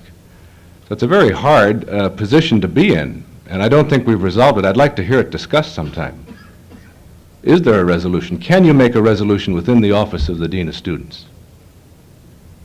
Of course, the longer I'm at it, the more frequently I suggest to our president that we adopt the system that many European schools have, that we offer classroom space, teachers, and a library, and forget the rest of it. But that's not very practical, I guess. He doesn't buy it anyway, except when he looks at the annual budget.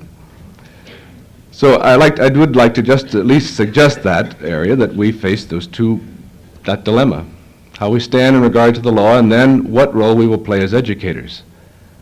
I think this conference has made us very much aware of how much needs to be done in the line of education, just as the last generation faced the problems of sex education, how it has gone down through the grades and is now, I don't know what grade they begin teaching sex education, but it keeps dropping year by year. Well, maybe we'll find that we must move much faster in the area of drug education. That instead of worrying about what should we be teaching our students about narcotics and drugs, that this will be done at a much earlier period in their education. And finally, of course, how far will a pluralistic society such as ours allow us to go in tolerating various beliefs and attitudes? Right now, society is somewhat intolerant of the drug picture. But again, that's no answer, and we again face the tensions that a pluralistic society are always faced with. How much will it tolerate? And as the years go on, as understanding increases about drugs and the problems of narcotics, will our understanding broaden? Will we be more tolerant? I'm just really raising questions, not any answers. And of course, we all know what a terrific amount of patience it will take to see us through the next decade or more. The experience of rebellion, of course, doesn't just happen between students and adults. It's going on to some extent, say, within the church. I don't know if the older members of the Jesuit order look upon the younger ones as acid heads in the religious sense, but there's a certain conflict and tension that's going on there that is very similar to the tension that goes on between a younger generation and an older generation. And of course, it just takes a fantastic amount of patience to see a problem like this through. And with that, I'll just stop. Thanks, Bill.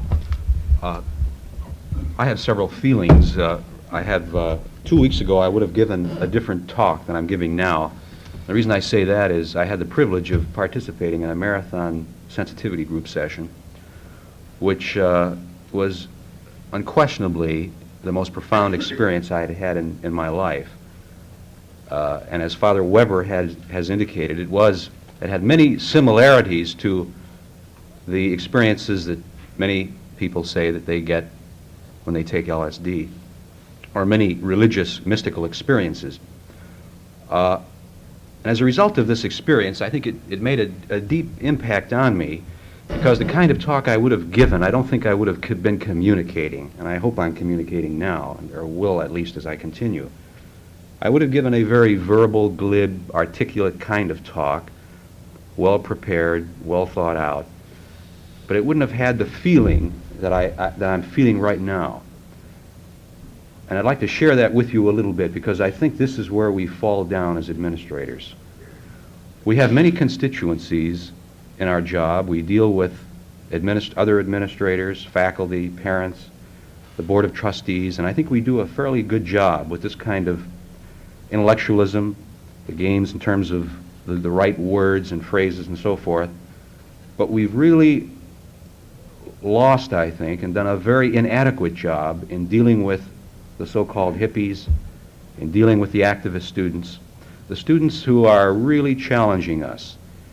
In fact, as I look at my schedule during the day, I find myself being deluged with attendance at meetings, and as a dean of students, I find myself, if I'm not careful, rarely talking with students, not at students, because I think so many of us have been taught through the monologue, we don't know what the dialogue really is.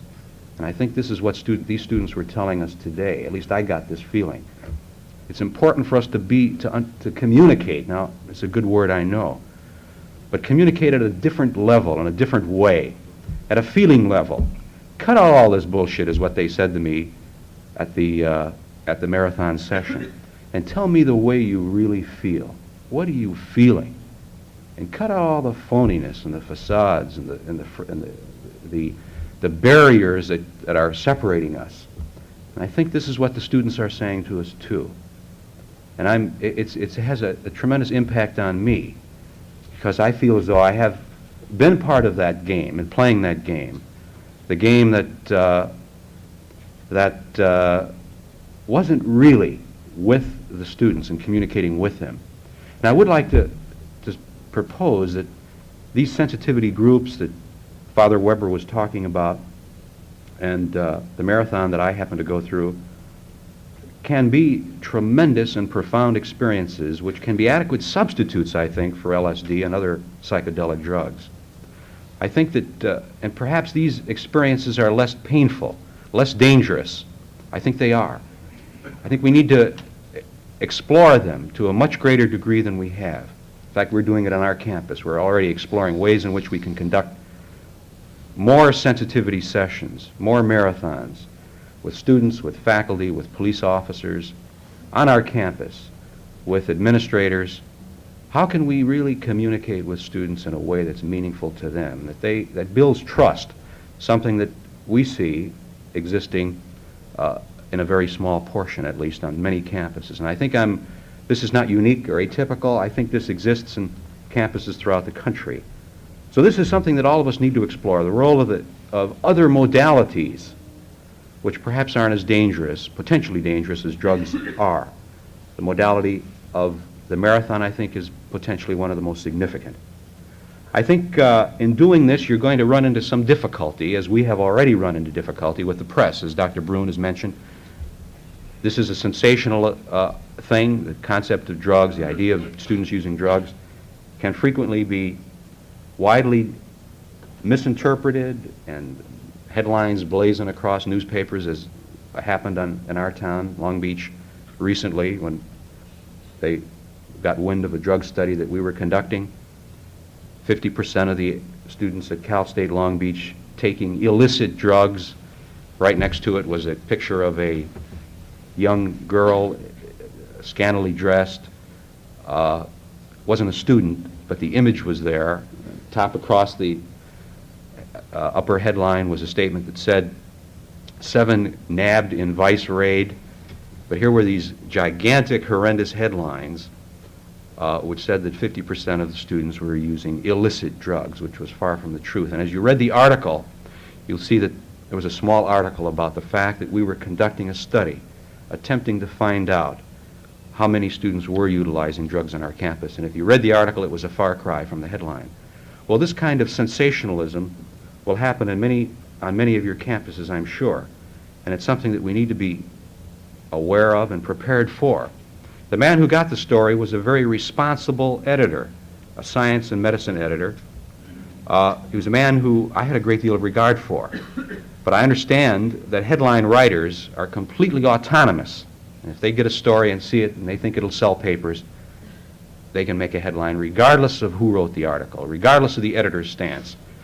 The next day, an editorial was written which was attempting to explain that you shouldn't jump to conclusions on the basis of one headline and so on and so forth, but the damage in many cases had already been done. Well, this kind of sensationalism, I think, is something that scares us. It frightens us from really digging in and understanding the problem. We're more likely to repress it and suppress it and keep it down and hope that it'll go away.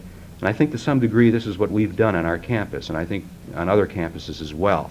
We don't have a drug problem, I hear many deans saying when I talk with them. I think in many cases they're simply not aware of it, or they're suppressing it, or they're unlikely or unwilling to look at it realistically because they're frightened. They're frightened of this kind of publicity, the sensationalism, what they might uncover, the fact that the students who perhaps are grilling and questing and challenging are very, very difficult students indeed to deal with, to discuss these particular problems with. And we're hoping that we can push them aside, repress them, if you will. And I don't feel the students will let us get by with it. They're confronting us, they're asking us, they're quizzing us, they're challenging us in many different ways. And I propose that groups like the sensitivity groups, the marathon groups in particular, will be the media, or one of the media, in which we can bring all of these disparate bodies together, because I don't think they're as different or as disparate as they appear right now. As Richard was talking this morning, and as the students were up here this morning, I felt that I haven't been able to communicate to the students that I'm really with them, And I really sincerely mean this. In fact, when I was a student, I was just like them, I think. In fact, in many cases, I hope I was, because I saw many qualities that I really admire in these students. But I haven't been able to communicate this. They're still suspicious of me. I'm a member of the establishment. I've sold out. They don't really trust me. And it becomes incumbent on me to convince them, to discuss with them the fact that I really understand, or I'm trying to understand their point of view, their perspective. And, Don? Well, I guess I'll be the villain. When I was asked, excuse me, when I was asked to participate, they said, you're going to represent the establishment. So I did prepare some notes, and after sitting here and being thrashed around the head for 2 days, I want to react to a lot of things. If you'll pardon a personal reference, because occasionally I have to do this with my students, unless you have lived, you can't really understand. The only thing I can do is refer back that I have lived. I went through the schools in Willowbrook, which was part of the Watts situation. I attended 2 years at Compton Junior College, which is predominantly non-white. So when I speak, and our college is in the shadow of one of the largest state hospitals, Norwalk, a lot of our staff participate, and we have an opportunity to observe the effects of these things. I can't help, though, disagreeing with some of my colleagues here, and I'm famous for getting myself in trouble. So here I go. Let's take a definition of a dean that's been thrown around as a meeting in San Francisco. What is a dean in this academic climate? They say the faculty is paid to think, the president is paid to make speeches, and the dean is paid to keep the faculty from making speeches and the president from thinking. I wonder what a dean of students is supposed to do with the students. We try to provide activities for them to speak. But the impact of this conference on me has shown how little I really know about one of the great problems that society faces. But I am also aware that society, as always, as you study the history of higher education, and this is where the philosophy comes in, when the family and the church and the state cannot solve a problem, where do they turn? To the educational institutions. And we see a greater log being put on the wagon to help us with this problem. So we must prepare ourselves. I think the community college is this salvation. I've been with them for 15 years. It has truly become a partner of higher education in the last, well, since World War II. And this community college, I think, and some of my colleagues in the university will be a little bit sensitive to what I say, I think maybe I can pinpoint some of your problems, at least the communication we get back from our students. The transition from high school, which is a regimented climate, to this so-called ultimate freedom. And some of them cannot adjust to it. Call it social immaturity or whatever you want. We do a little bit of weaning. Some of my students say, well, you keep them for 2 years, you fan them, you get them on fire, and then you dump them on us. And then they lead these crusades and these marches. Well, I don't accept that. The makeup of our student body is one that I think is more complex. I think you have it really a lot easier than we, in that you have basically put up screening devices by the master plan of higher education to be selective. The state law says we must take anyone that's 18 years of age or a high school graduate and can benefit by instruction. Now, how do you prove they can benefit by instruction? Not by tests, not by previous grades. You give them a program. Can they succeed? Do they maintain a C average in our college? If not, we say you're not benefiting and we have to dismiss them. So we have on our college, on our campus anyways, in most community colleges, that student that's proven himself academically, and I guess the very near future will have most of the lower division. We'll have that student that was not qualified, but all of a sudden he's developed into what I call a need to know. He's no longer has to be told that I need this course. Society has indicated without the degree you cannot go on. And so he's on our campus trying to qualify, and I think this is the very main purpose of our function as a community college, to provide that program for him to qualify for the state college. Then we have the technical person. That individual is just trying to have a job entry level. The latest thing and the greatest fad, and that's why we've changed our name now to community colleges. We're obligated to provide a program for those people that aren't even formally enrolled. So you think you have student problems? Look at our campuses with 11,000 people with this diverse background, all wanting needs satisfied. If one of the main functions of higher education is the transmission of our culture, I think all of us are doing a poor job. This conference, to me, has caused me to go back and evaluate. We spend too much time waiting until there's a problem, wait till the place is on fire, then write a rule or regulation, hide behind the law, and then expect to solve it. We should provide the in-service training, understand the characteristics of the students that we have. What kind of in-service training do we participate in on most campuses? Very little. Student personnel people do not provide, I don't think, enough information to the faculty to really understand the student. And I'm sure that if a member of our community were to ask, do you provide any training in drugs, as has been asked of us, I can hold up some documents that are available. This is by the State Department, the Attorney General's office. I just received another letter that the Bureau of Drug Abuse Control every 2 months will send out a letter. Here's one on a bootleg LSD laboratory. These will be mailed out. So I can reach and grab this file and say, this is what we have. But in reality, because we all have health education as a requirement, where is the darn thing taught? With all due respect to the people in the physical education department. It's taught by the physical education department, and invariably it will be a man that his main objective is to provide a winning team, and so the preparation that he might go through for this very important unit on drugs may be not doing the job. Or the old adage, or the definition of formal education that I've heard recently. That's when we teach many of our courses, as I look at them. It goes from the faculty's notebook to the student's notebook, and it never passes through either one's head. We test on facts, and there's no discussion. It's just presenting cold, hard facts. I'm going to have to hurry along here now. Got so many anxieties that I want to share with you that it's tough to... The other thing that bothered me was a question that was asked, and I noticed the speaker that preceded us said, well, how do you answer a student?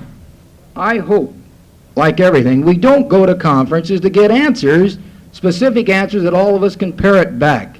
We talk about the uniqueness of our institutions. I know as I sit on articulation agreements when we talk about why in the world don't you all accept Life Science 10? Oh, our institution is unique, we need this, and so on. And we always preach uniqueness.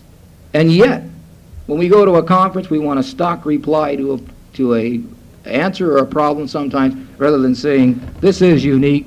All right, I'm an educated person. My obligation is to evaluate it.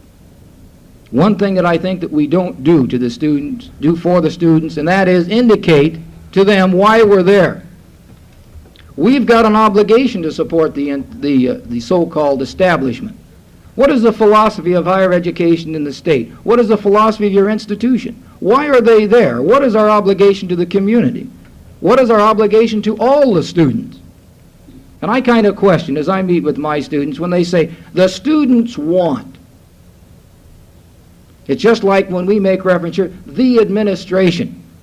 All of us are administration. Teachers right on up the top. You've got to administer and interpret rules and regulations. You've also got to provide the climate for them to grow in. We've had these conferences, these seminars.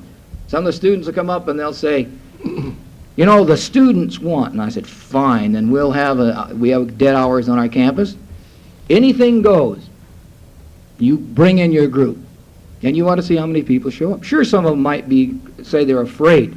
But I doubt that on our campus because most of them feel quite free to say as they please.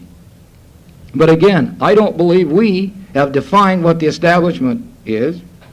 Students rebel against the establishment. They don't know what it is.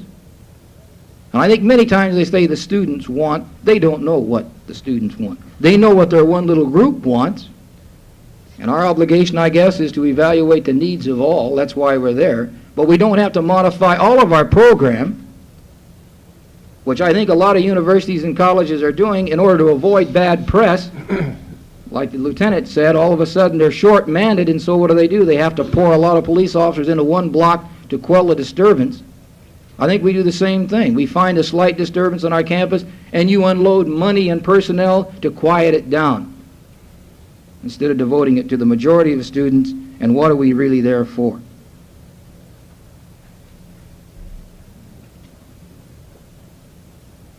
As I indicated, our main function, I think, as I conclude here, is to present factual information and to interpret.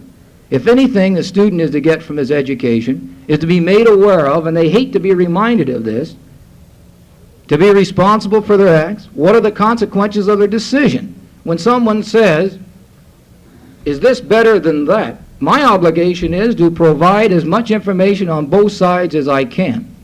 And then they make that decision. Or if they ask my personal opinion, then I'll give it. Students wanted to have programs on our campus that, well, we're really not collegiate unless we can have somebody from up at Berkeley or if we have someone from somewhere else. My feeling is, what do you want to know about? And let's get someone that is really can provide the information, and let's explore it together. And most of them will, and we've had some fairly decent programs, I think. Not emotional, not kinds of reactions to people that we've seen on some of our campuses in the nearby. My obligation is not to provide a program that can cause physical harm or destroy our community, our college, in the eyes of the total community that support us and we serve. But we certainly ought to provide an avenue for them. I think this so-called establishment is not being supported by the professional people that are living in. I think that a lot of us lack courage. Hide behind the law, sure, because that's the easiest thing to do. But to really go out and define what we're there for and hope that the student, he's got his right to his point of view, we've got our rights, and we're going to have to do some compromising on both sides. Well, I've got about umpty-dump other notes here that I can say, but the only thing I can conclude with, I think that mutual trust, student personnel, the charge that I can see as I go back and look at our community is to provide in-service training for our faculty, provide in-service training for the students, and above all, clearly define why we're there.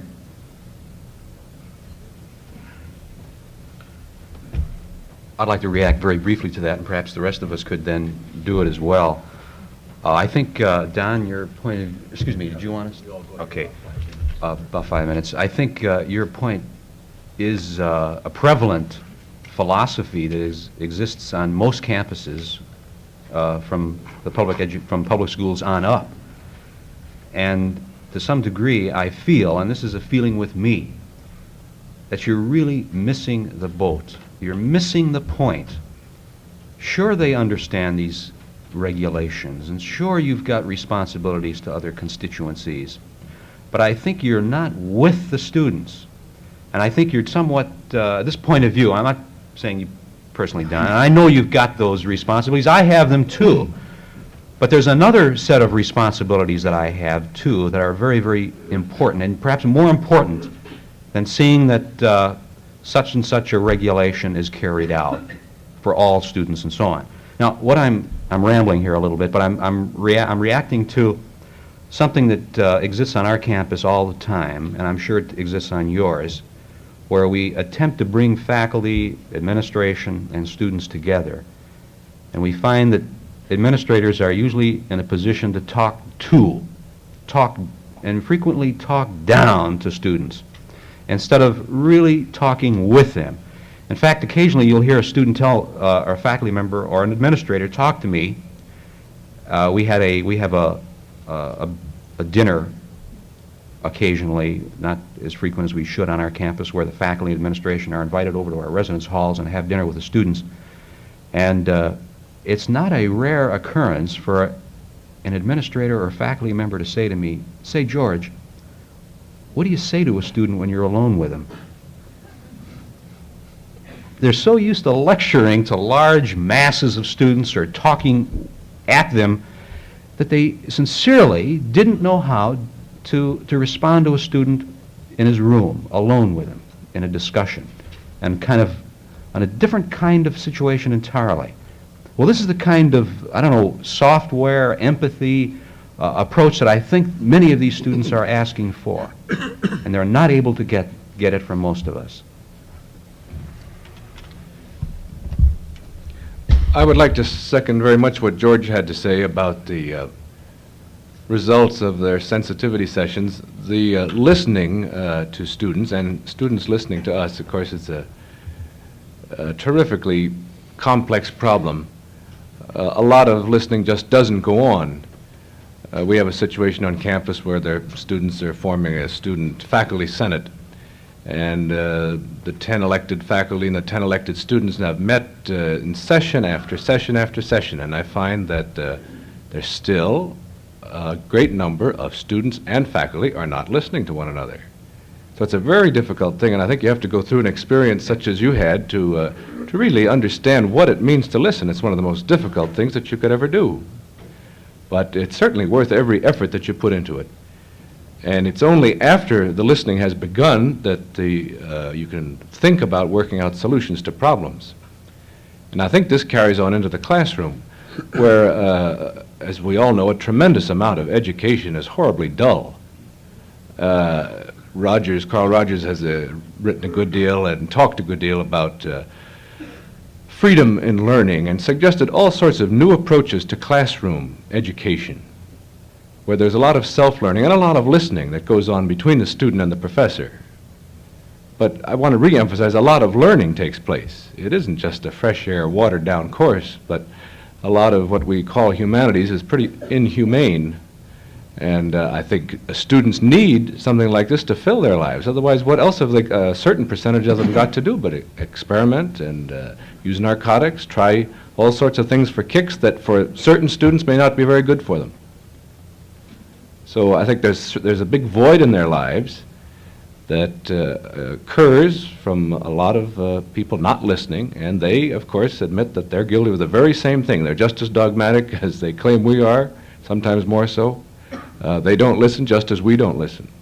So it's a mutual thing that we have to experience. But a lot of it, I think, can be facilitated by introducing into the classroom a much more imaginative approach to education, where this listening to one another goes on there as well as outside of the classroom, and where the humanities, which play a great part in personality development, become more humane.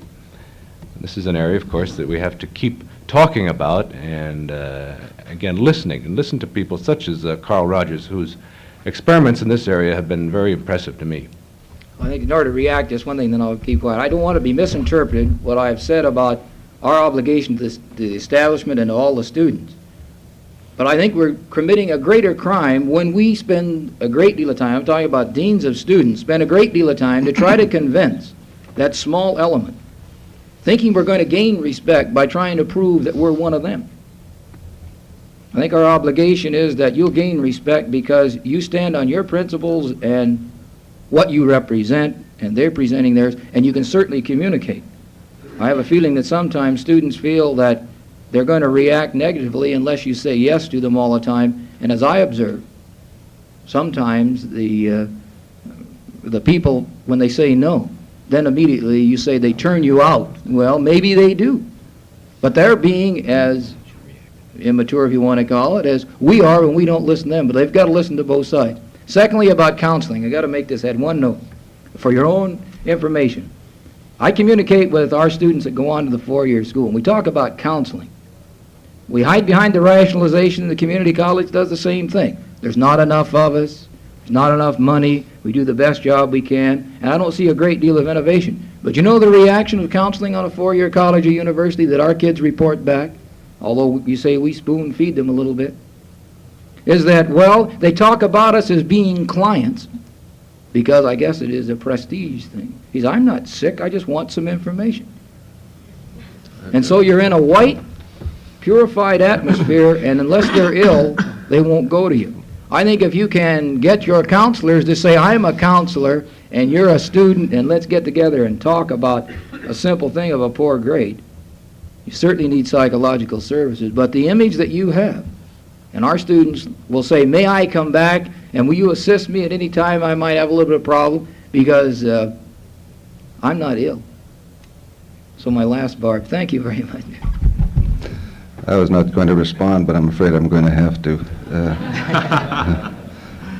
I hope that we don't try to pigeonhole some responsibilities at various levels of our programs of education. I say this because I've been a dean on the high school level, the junior college level, and the university level. The principles of operation do not differ, no matter where you are. And the responsibility is the same, and the response of human beings is the same to the needs they have. So with that, I close and turn it back to you, Stan. Thank you very much, gentlemen. We appreciate your comments. Don Albright has an announcement to make before we adjourn for lunch. I wish to remind you that your programs do not include the group sessions that will be held this afternoon, basically the same as yesterday afternoon. We will try to close these, in fact, plan to close these sessions promptly at 2:45, and they will begin, of course, right after Don Wingegler's remarks about when you return to your campus. The leaders of the discussion group, discussion leaders, will advance one letter, in other words, so that they will not be with the same group they were with yesterday. And then also, Mrs. Neely wanted to remind the moderators again to turn in their reports to her because we have an obligation to be noticed on this matter.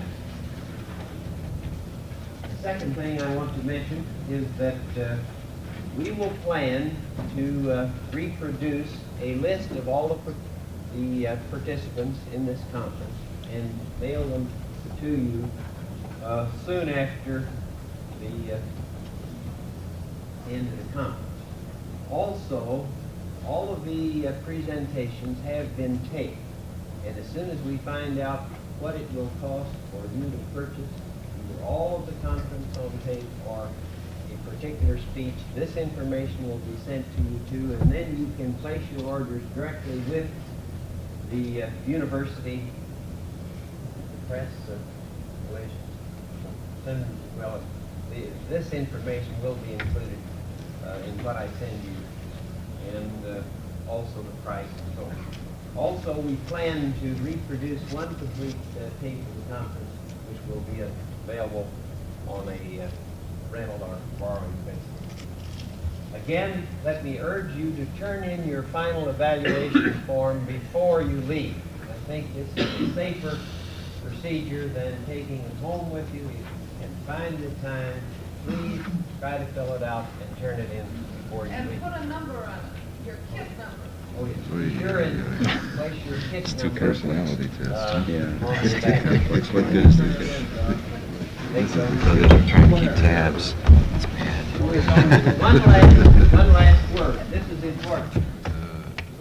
Food service is available in the coop. The coop is on level A.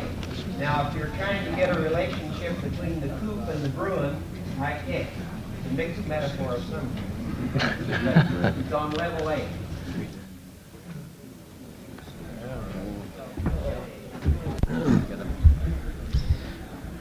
Ladies and gentlemen, I'd like to call this final session, or not final, the first session of the final half day to order, please.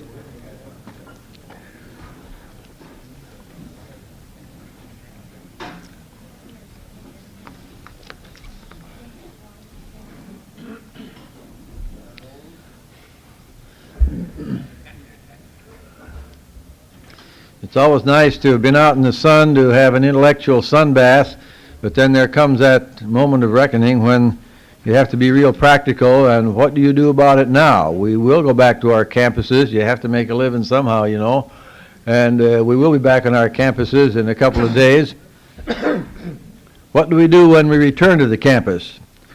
Don Windbegler, whom I'm sure all of you know, is going to make this presentation.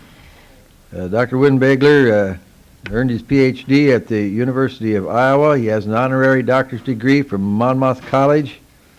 As you know, he has been registrar and professor of speech at Stanford, and for 17 years was the dean of students at Stanford University, and now has been elevated to new position, which I understand is entitled the Academic Secretary to the University. Dr. Don Winbegler. Thank you, Stan. Ladies and gentlemen, I come before you as a man with a problem. 3 or 4 months ago, it was very easy for me to accept the assignment of attempting to direct your thoughts toward the question of what we're going to do when we return to our home campuses. 3 or 4 days ago, it had become a little more difficult, and 3 or 4 hours ago, it became plainly impossible. The program has made it abundantly clear, I think, that there are no pat answers and no pat programs. It seems a very long time ago, although I guess in fact it was only yesterday morning that Helen Nolis urged us to recognize our biases, but not necessarily to repeal them. And she urged us to bypass categorical thinking, or using Osgood's term, to bypass our psychologic. I'm not sure whether Helen was aware of how far we would come in the course of this conference, but I doubt that many of us had any real foretaste of it. Yet throughout the conference I've sensed an impatience restrained only by practical self-discipline to get on with this $64 question of what should I, as a responsible faculty member or officer of my institution, do about all this? What can I do? The honest question, the honest answer to that question from me is that I don't know. I know that's not satisfactory at this stage of the conference, and so instead of trying to answer it, what I'm going to try to do is to talk around the question and toward the answer. I'll reassure you on one point, I think, and that is that I've been given the opportunity to tell you that I don't know in 30 minutes or 10, and I've chosen the 10. A more important, a more basic, and a more immediate question, which it seems to me must be answered first, is how does your institution perceive its role with respect to the decisions of individual students with regard to drugs? What are the nature, the extent, the limitations of the responsibilities of your college or university, and the responsibilities which they should properly assume in this area? Is it reasonable, for example, to expect that your institution will undertake to distinguish between drug usage which is beneficial, or at least not harmful, and that which is harmful or represents abuse, and by regulation or other means protect students from mistakes which might be harmful to them? Whether or not this is a feasible goal, in that it's possible of attainment, the question I'm raising is it a proper institutional objective for your particular institution?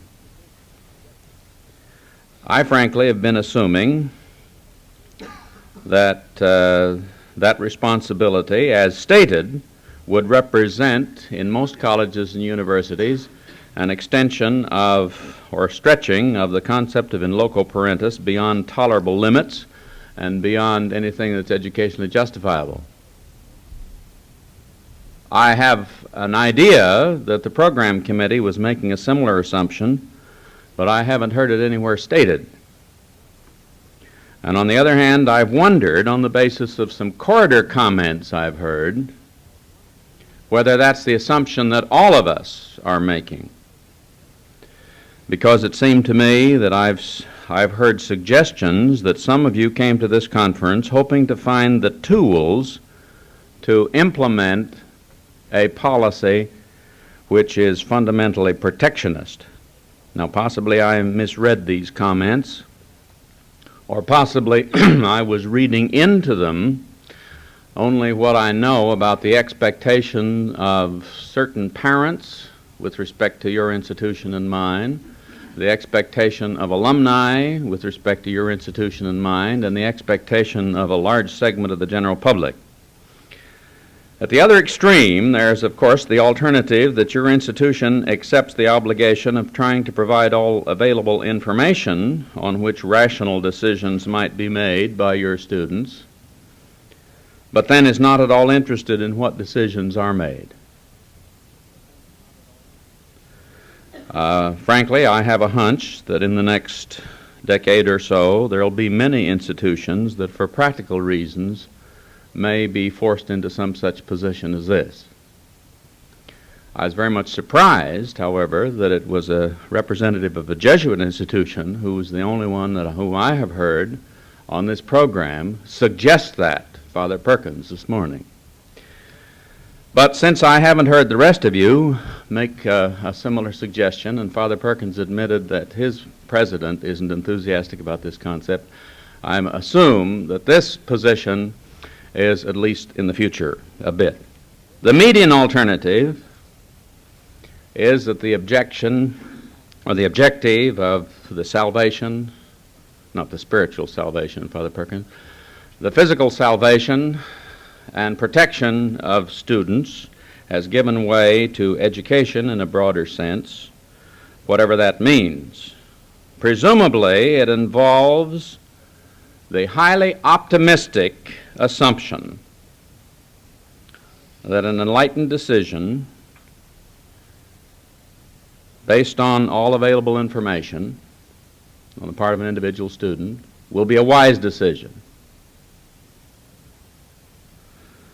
At least one which is not demonstrably bad, and a personal decision with which we institutionally can live.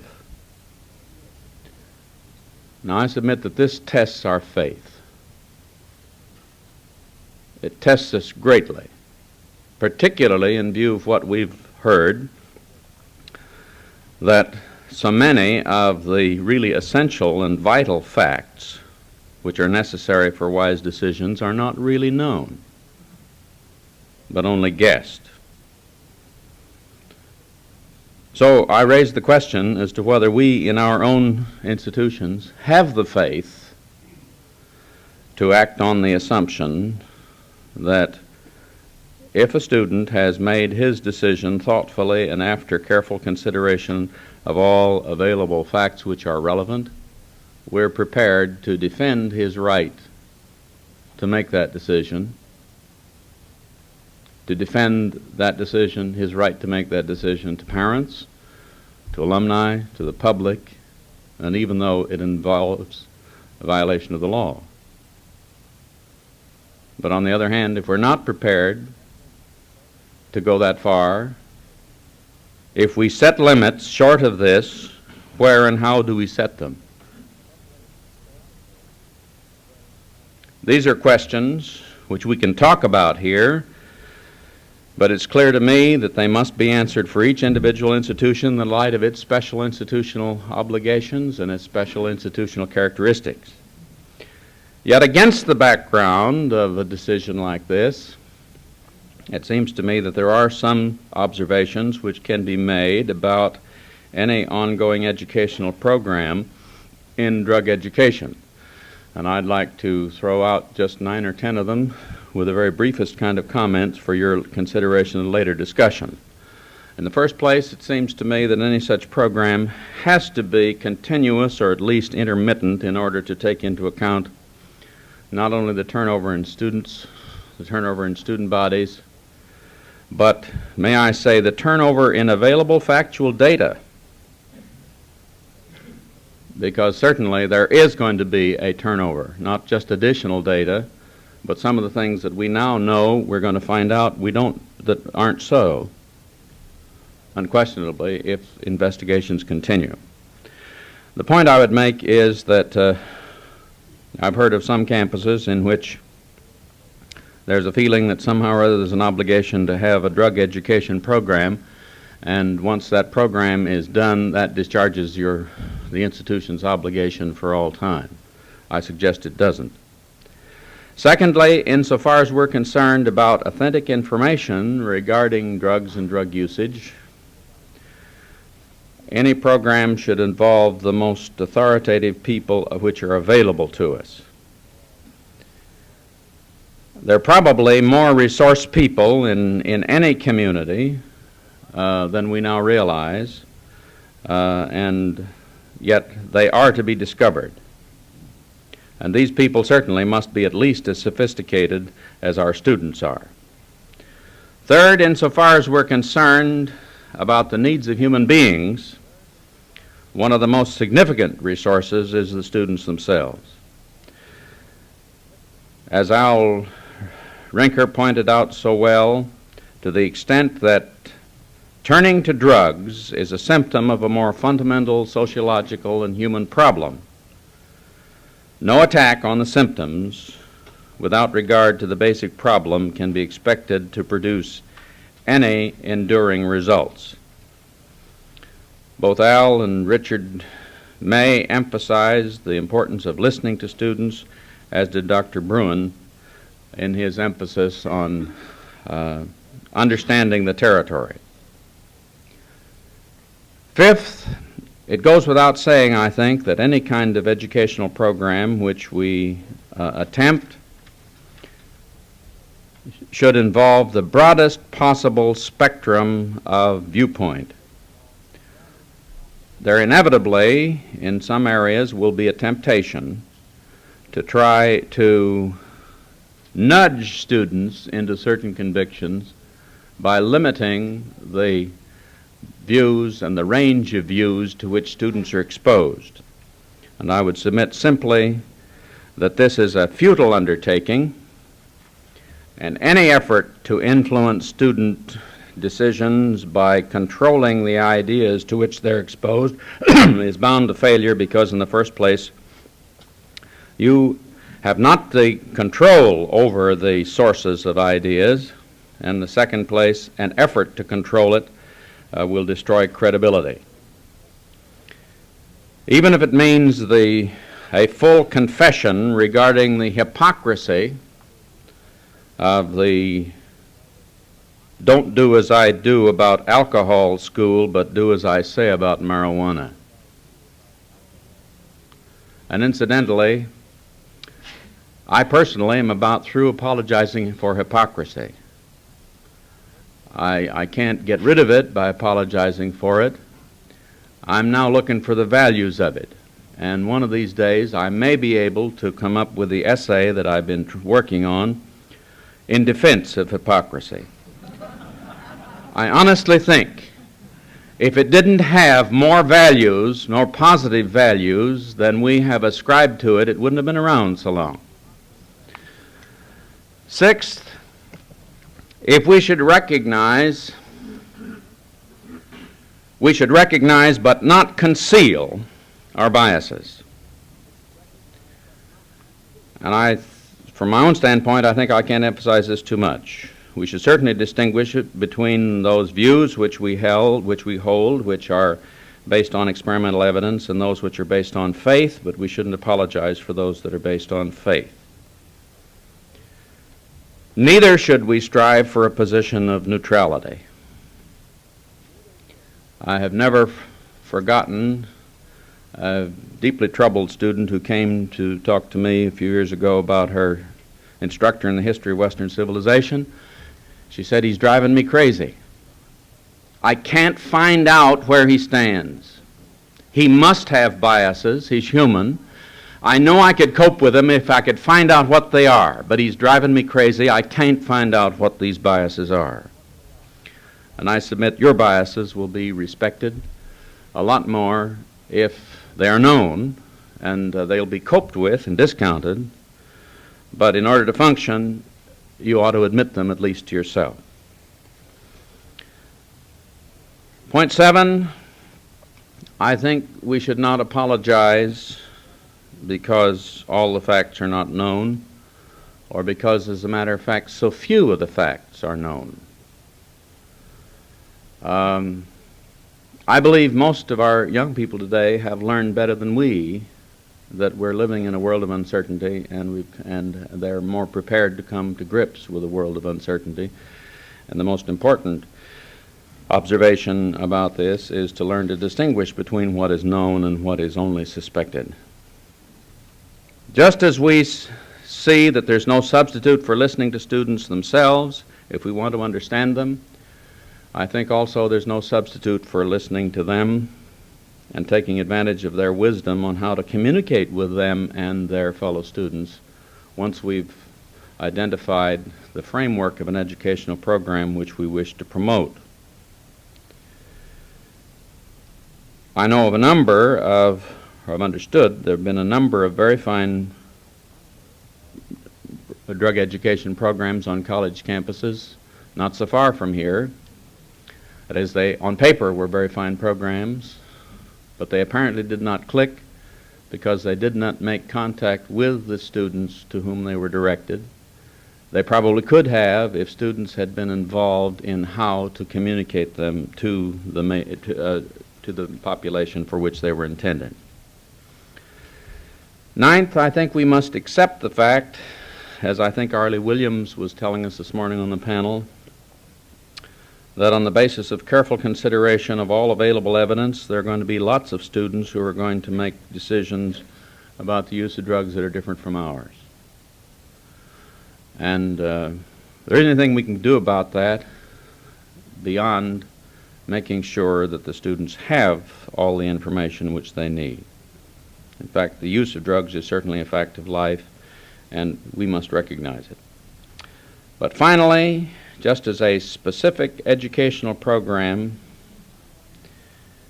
devoted to accurate information about drug usage is important, so it is not enough. We must re-examine our entire educational program in the realm of human values, as Al Weisbod brought out so forcibly in his call for an examination of our entire approach to the educational program.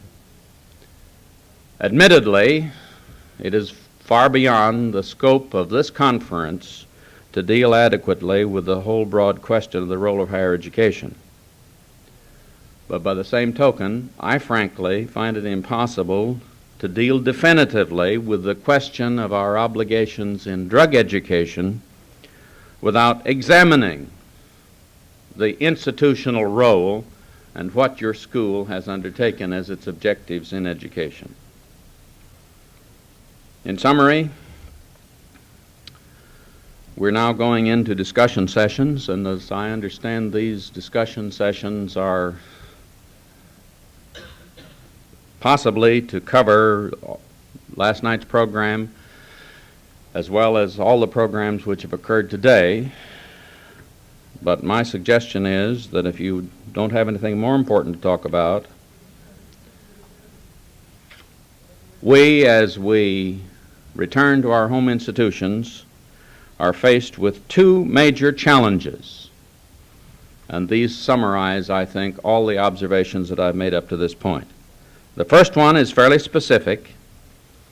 That's to decide how best to marshal the institutional community, that is the resources in our institutional communities, to provide the most viable continuing program to extend understanding about the facts of the use of drugs and abuse of drugs, hopefully as a basis for intelligent, rational decisions on the part of students, but not necessarily so, and on the assumption that this body of facts is going to be an expanding body of information. But this leads us inevitably to the second, more comprehensive challenge, because one of the very significant sets of relevant facts is to be found in the human needs which have given rise to this phenomenon that we refer to as the drug culture, not just the LSD hippie culture, but the broader drug culture of which this and we are an integral part. For those of us in student personnel, this calls for a re-examination of our counseling services, our entire student regulations, student discipline, and our relationships with law enforcement agents. But it calls for an even more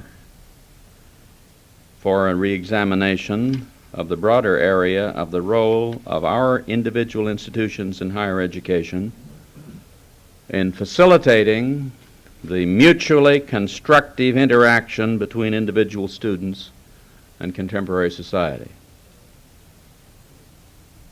As I say, if you don't have anything more important to talk about in the next hour, those items should be a beginning.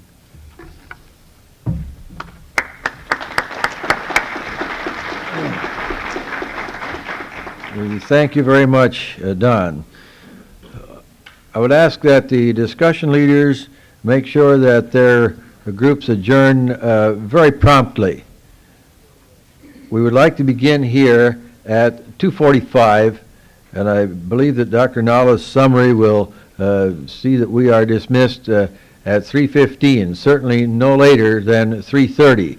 The meeting will be officially adjourned at 3:30, and if Dr. Nala talks beyond that point, she's on her own. But now we will adjourn to our discussion groups and be back in this room then at 2:45. Thanks, Don. That set the stage. Well, we don't get the point now, we might as well quit.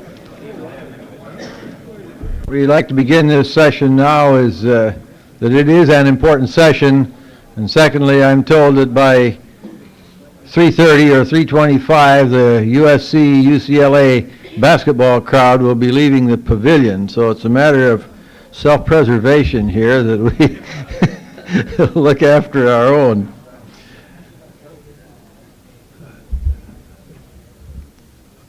For the arbitrary manner in which it has sometimes seemed necessary to operate as moderator, I apologize. I know there were people who still wanted to ask questions when I felt we needed to move on to the next session, and for any arbitrary decisions which may have caused some personality difficulties here and so on, I sincerely apologize for this. I do want to just take this opportunity to express appreciation to all who had a part in this program. This is a broad statement, of course, but I'm thinking of the Dean's Association, the Federal Drug Administration, the committee members, the program participants, and of course all of the folks who were here participating in this conference. And especially to Dr. Nahles for giving us counsel and guidance in preparing for the conference and in her participation here with us at UCLA. And now I'd like to call on Dr. Nahles for a resume and evaluation. Thank you, Stan. I'm not going to try to give you a resume of what you've been through. It's happened too fast. My mind is whirling. This is the 6th conference that I have had in 3 weeks, 2 a week, and most of them have been pretty swinging conferences, and it's going to take me a little while to pull things together. But I thought I would like to share with you some of the things which has seemed to me have come out of all of these conferences. And it's simply amazing that committees of 10 people in 7 different regions of the country could plan and execute conferences which had so much in common.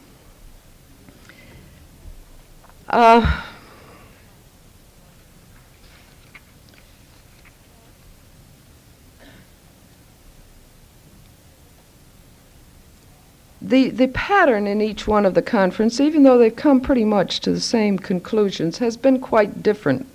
For instance, at Portland earlier this week, we reached the stage by the end of the first morning, because of the particular participants that were involved, that we didn't arrive at here until late this morning. I'm not sure that they gained anything by having much longer time to discuss all these things. I think maybe this afternoon session and your discussion groups, and particularly Don Winbigler's excellent challenge to you, has really served a purpose. I think, though, as I think back over the conferences, the things that have stood out to me, and I throw them out to you to take back with you and think about, is, first of all, a feeling that we should put this whole problem of drug use and abuse on campus in perspective. And that perhaps one of the main values that it serves, since, and as I have monitored the evaluations and we asked you where does it stand, it looks to me as though most of you feel that the search for values and alcohol are the real problems on campus, and the drug abuse problem looked at in the total perspective is fairly low on the totem pole. But I think that we've, in all of the conferences, have sort of come out with the feeling that we weren't just talking about drug abuse, as has been mentioned several times, that this is a symptom of something far more deep, and if we could use this as an avenue to approach some of the more basic problems, that perhaps we would not only have served to equip you to deal with a relatively minor problem on campus, but pointed to some of the ways in which you could look at some of the other problems. In this connection, I can't help but resume my sociological social psychology role, and with Howard Becker, remind you that behind every rule, behind every policy is a value. And I would like to suggest to you that it will be far more fruitful not only in dealing with this problem, but in contributing to the solutions of some of the other problems, if you go back to your campus and don't worry about the wording of this, the wording of that, this regulation, that regulation, but carry on a dialogue at the level of values. You know, values are a very interesting thing. We have personal values, we have societal values. Sometimes the two coincide, sometimes they differ. But even within the personal realm or within the societal realm, values have a way of conflicting. And I'm sure that I could ask all of you to list 10 values in which you believe.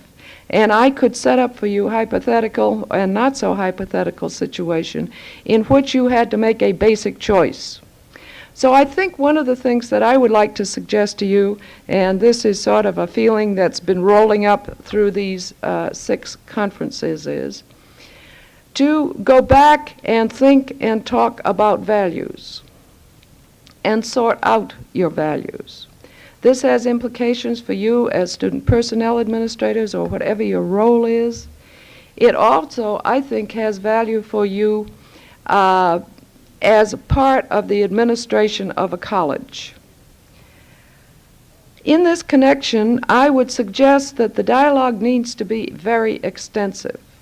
It needs to include all parts of the university, and I even dare to suggest up to the level of the president or the chancellor or whoever he may be. And I think if we can sort out some of these relative values and attack it at the value level and can come to some agreement, faculty, students, middle administration, top administration, trustees, even community, that we may make some progress on some of these problems. I think it's a great mistake to think that any one segment of the university can deal with this problem or with any other problem. It needs a team approach, and it needs to push us back to some pretty basic values. In these conferences, there have been a great variety of institutions represented. And I'm continually reminded of a panel that we had at the Atlanta conference, which was our first one, where a man from a large state university in a southern state said, now look, all of this talk is fine, but in my state, the legislature has spelled out our charter, and our two purposes are to educate and to protect morals. And in our state, the legislature even goes one step farther and defines the morals. Now, what am I going to do? I sit and I nod my head, and then I think, back home? I do think that everybody has to get into this act at the value level. In this connection, I think we want to recognize that there are a great variety of institutions, and what may be perfectly appropriate for one institution may not, for a great variety of reasons, be appropriate for another institution.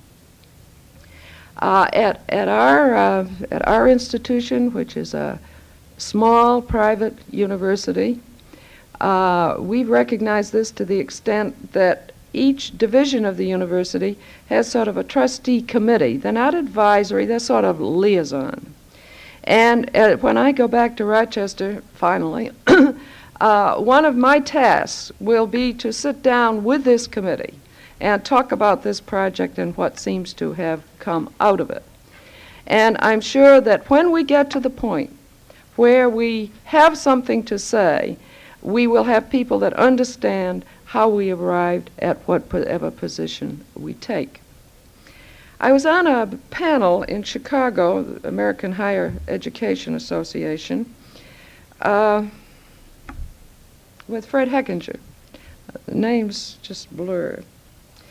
And after sitting and listening to us struggle with the problem of in loco parentis and this, that, and the rules and regulations, a variety of things, he, from his sort of detached point of view, said, I think you've made yourselves an awful lot of problems because you're trying to be all things to all people. And he was talking about institutions in general. His suggestion, just sort of thrown out for consideration, was that there should be a variety of institutions, not on the basis of the programs that they offer, but on the basis of their style of education. And for what still, from everything I've been able to hear, is the large majority of students who are what Kenneth Kennison calls the professionalists, reasonably mature, reasonably adult, very clear about what they want to do and how they're going to get there, that we should have institutions which don't have residence halls, don't have anything but an academic program. And we say to these students and to their family and to the community in which the institution is, we consider these young people pretty close to being adults. We're concerned with their cognitive development. They are going to live with you in the community, learn to take part in the community, and accept responsibility for their behavior in the community. And then he said at the other end, with all gradations between, I think there should be institutions where you really mean what you say or don't say or imply in loco parentis, so that the students and the parents and the community and everybody knows what you are prepared to do. And that when we get into this middle ground where we try to be all things to all people, we just can't win. I throw that out just for discussion. All right, attack this at the level of values. Involve the total community. Now, this isn't going to be easy, but I think that if you're going to have any viable programs or any viable policies, you must involve the total community. And not be in the position of one place that I know where the student personnel staff had worked out a very nice policy. It had been communicated up and down the line, and people had nodded their heads and thought everybody was all set. A problem arose. The dean of students was out of town. His second in command was out of town. It immediately got kicked up to the provost level, and the provost, not having been in on all this discussion, had to act. and acted in a way so that the students said, but you said this was the policy. In other words, we'd been talking to the students. We hadn't been talking to him, and we had some problems. Involve the whole community. Once you set up lines of communication, even on one problem, like the problem of the use and abuse of drugs, those lines of communication should serve you well in other areas.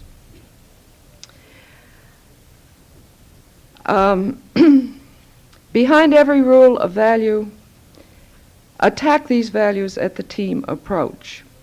Now, in some of the conferences, we've gotten right down to what do you do when you're in a position, given position. Do you cooperate with local enforcement authorities? Do you permit search? What about double jeopardy and all of these problems? I would suggest in this connection that the time to make a policy or to think things through or to marshal one's forces is not at the time of a crisis. A number of people, as we've been around the country, say, well, I'm not sure that we have a drug problem. I don't think we do. You know, I really didn't know whether I should come to this conference. I think if there's one thing that all of them have shown pretty clearly is the time to grapple with the problem is before the crisis arises. Because I don't think that we make our best judgments or make use of our best resources when forced in a 24-hour period to come out with some action or some statement which will make all of our constituents happy.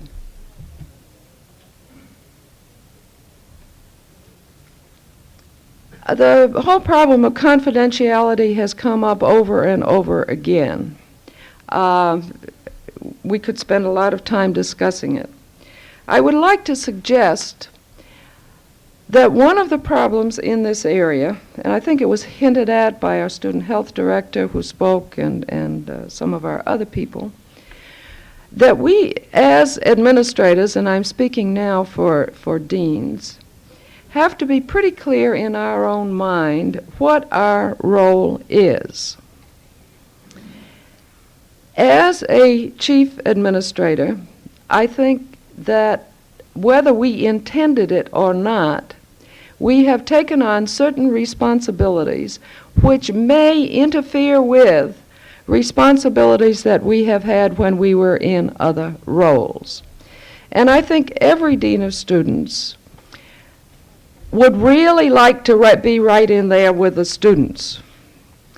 Some of them, because of previous roles, have established relationships which they would like to maintain. However, I think it's very, very difficult to mix the administrative role, the advocate role, and the counselor role. And I would suggest for your consideration that you might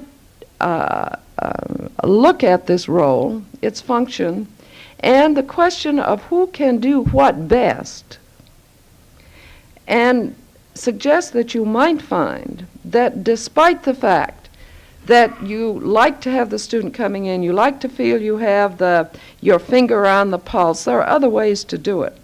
But make it very, very clear when a student comes to you that he must perforce come to you as an administrator.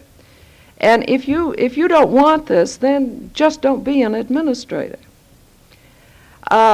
Because once you get involved in this administration counseling role conflict, I think the student is misled and sometimes we ourselves are misled.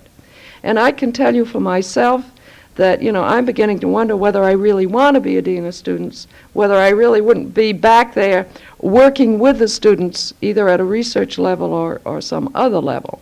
But I think we have to decide what our main role is and not let one role interfere with the other role. So that many times students whom I've known all through their college years come to me and I have to say, look, on this problem, I'm not the person to talk to, because I must accept my administrative responsibilities. But go talk to Dr. Vest, go talk to him, even go talk to my husband. I have sort of a nice way out on that, and a lot of them do. But I think we do have to be very careful that we don't communicate to the students that we can guarantee something which, because of role responsibilities which we've accepted, we can't really deliver, or else we go through all kinds of conscience and struggles with our own conscience in trying to deal with them. At the Portland conference, Arthur Pearl got us off to a real swinging start when he simply ripped apart the whole role of the dean of students and then proceeded to rip apart sort of the whole academic status quo. One thing which he mentioned, which I think is quite interesting, he suggested that we as student personnel administrators might want to rethink our role. And he felt that one thing that we should consider was that we should be the advocate of the student. That, you see, we're right in the middle. We can face to the right or face to the left. And rather than being the arm of the central administration, that we take advantage of our middle position and frankly and openly reconstruct our roles as the advocate of the student. And he seemed to feel that right now in higher education, what the student needed more than anything else was an advocate.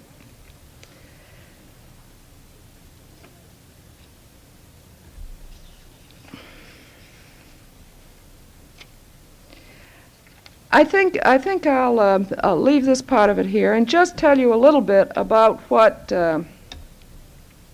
we'd like to do and what we may be able to do in the few remaining months of our short-lived drug education project. This thing is sort of mushroomed.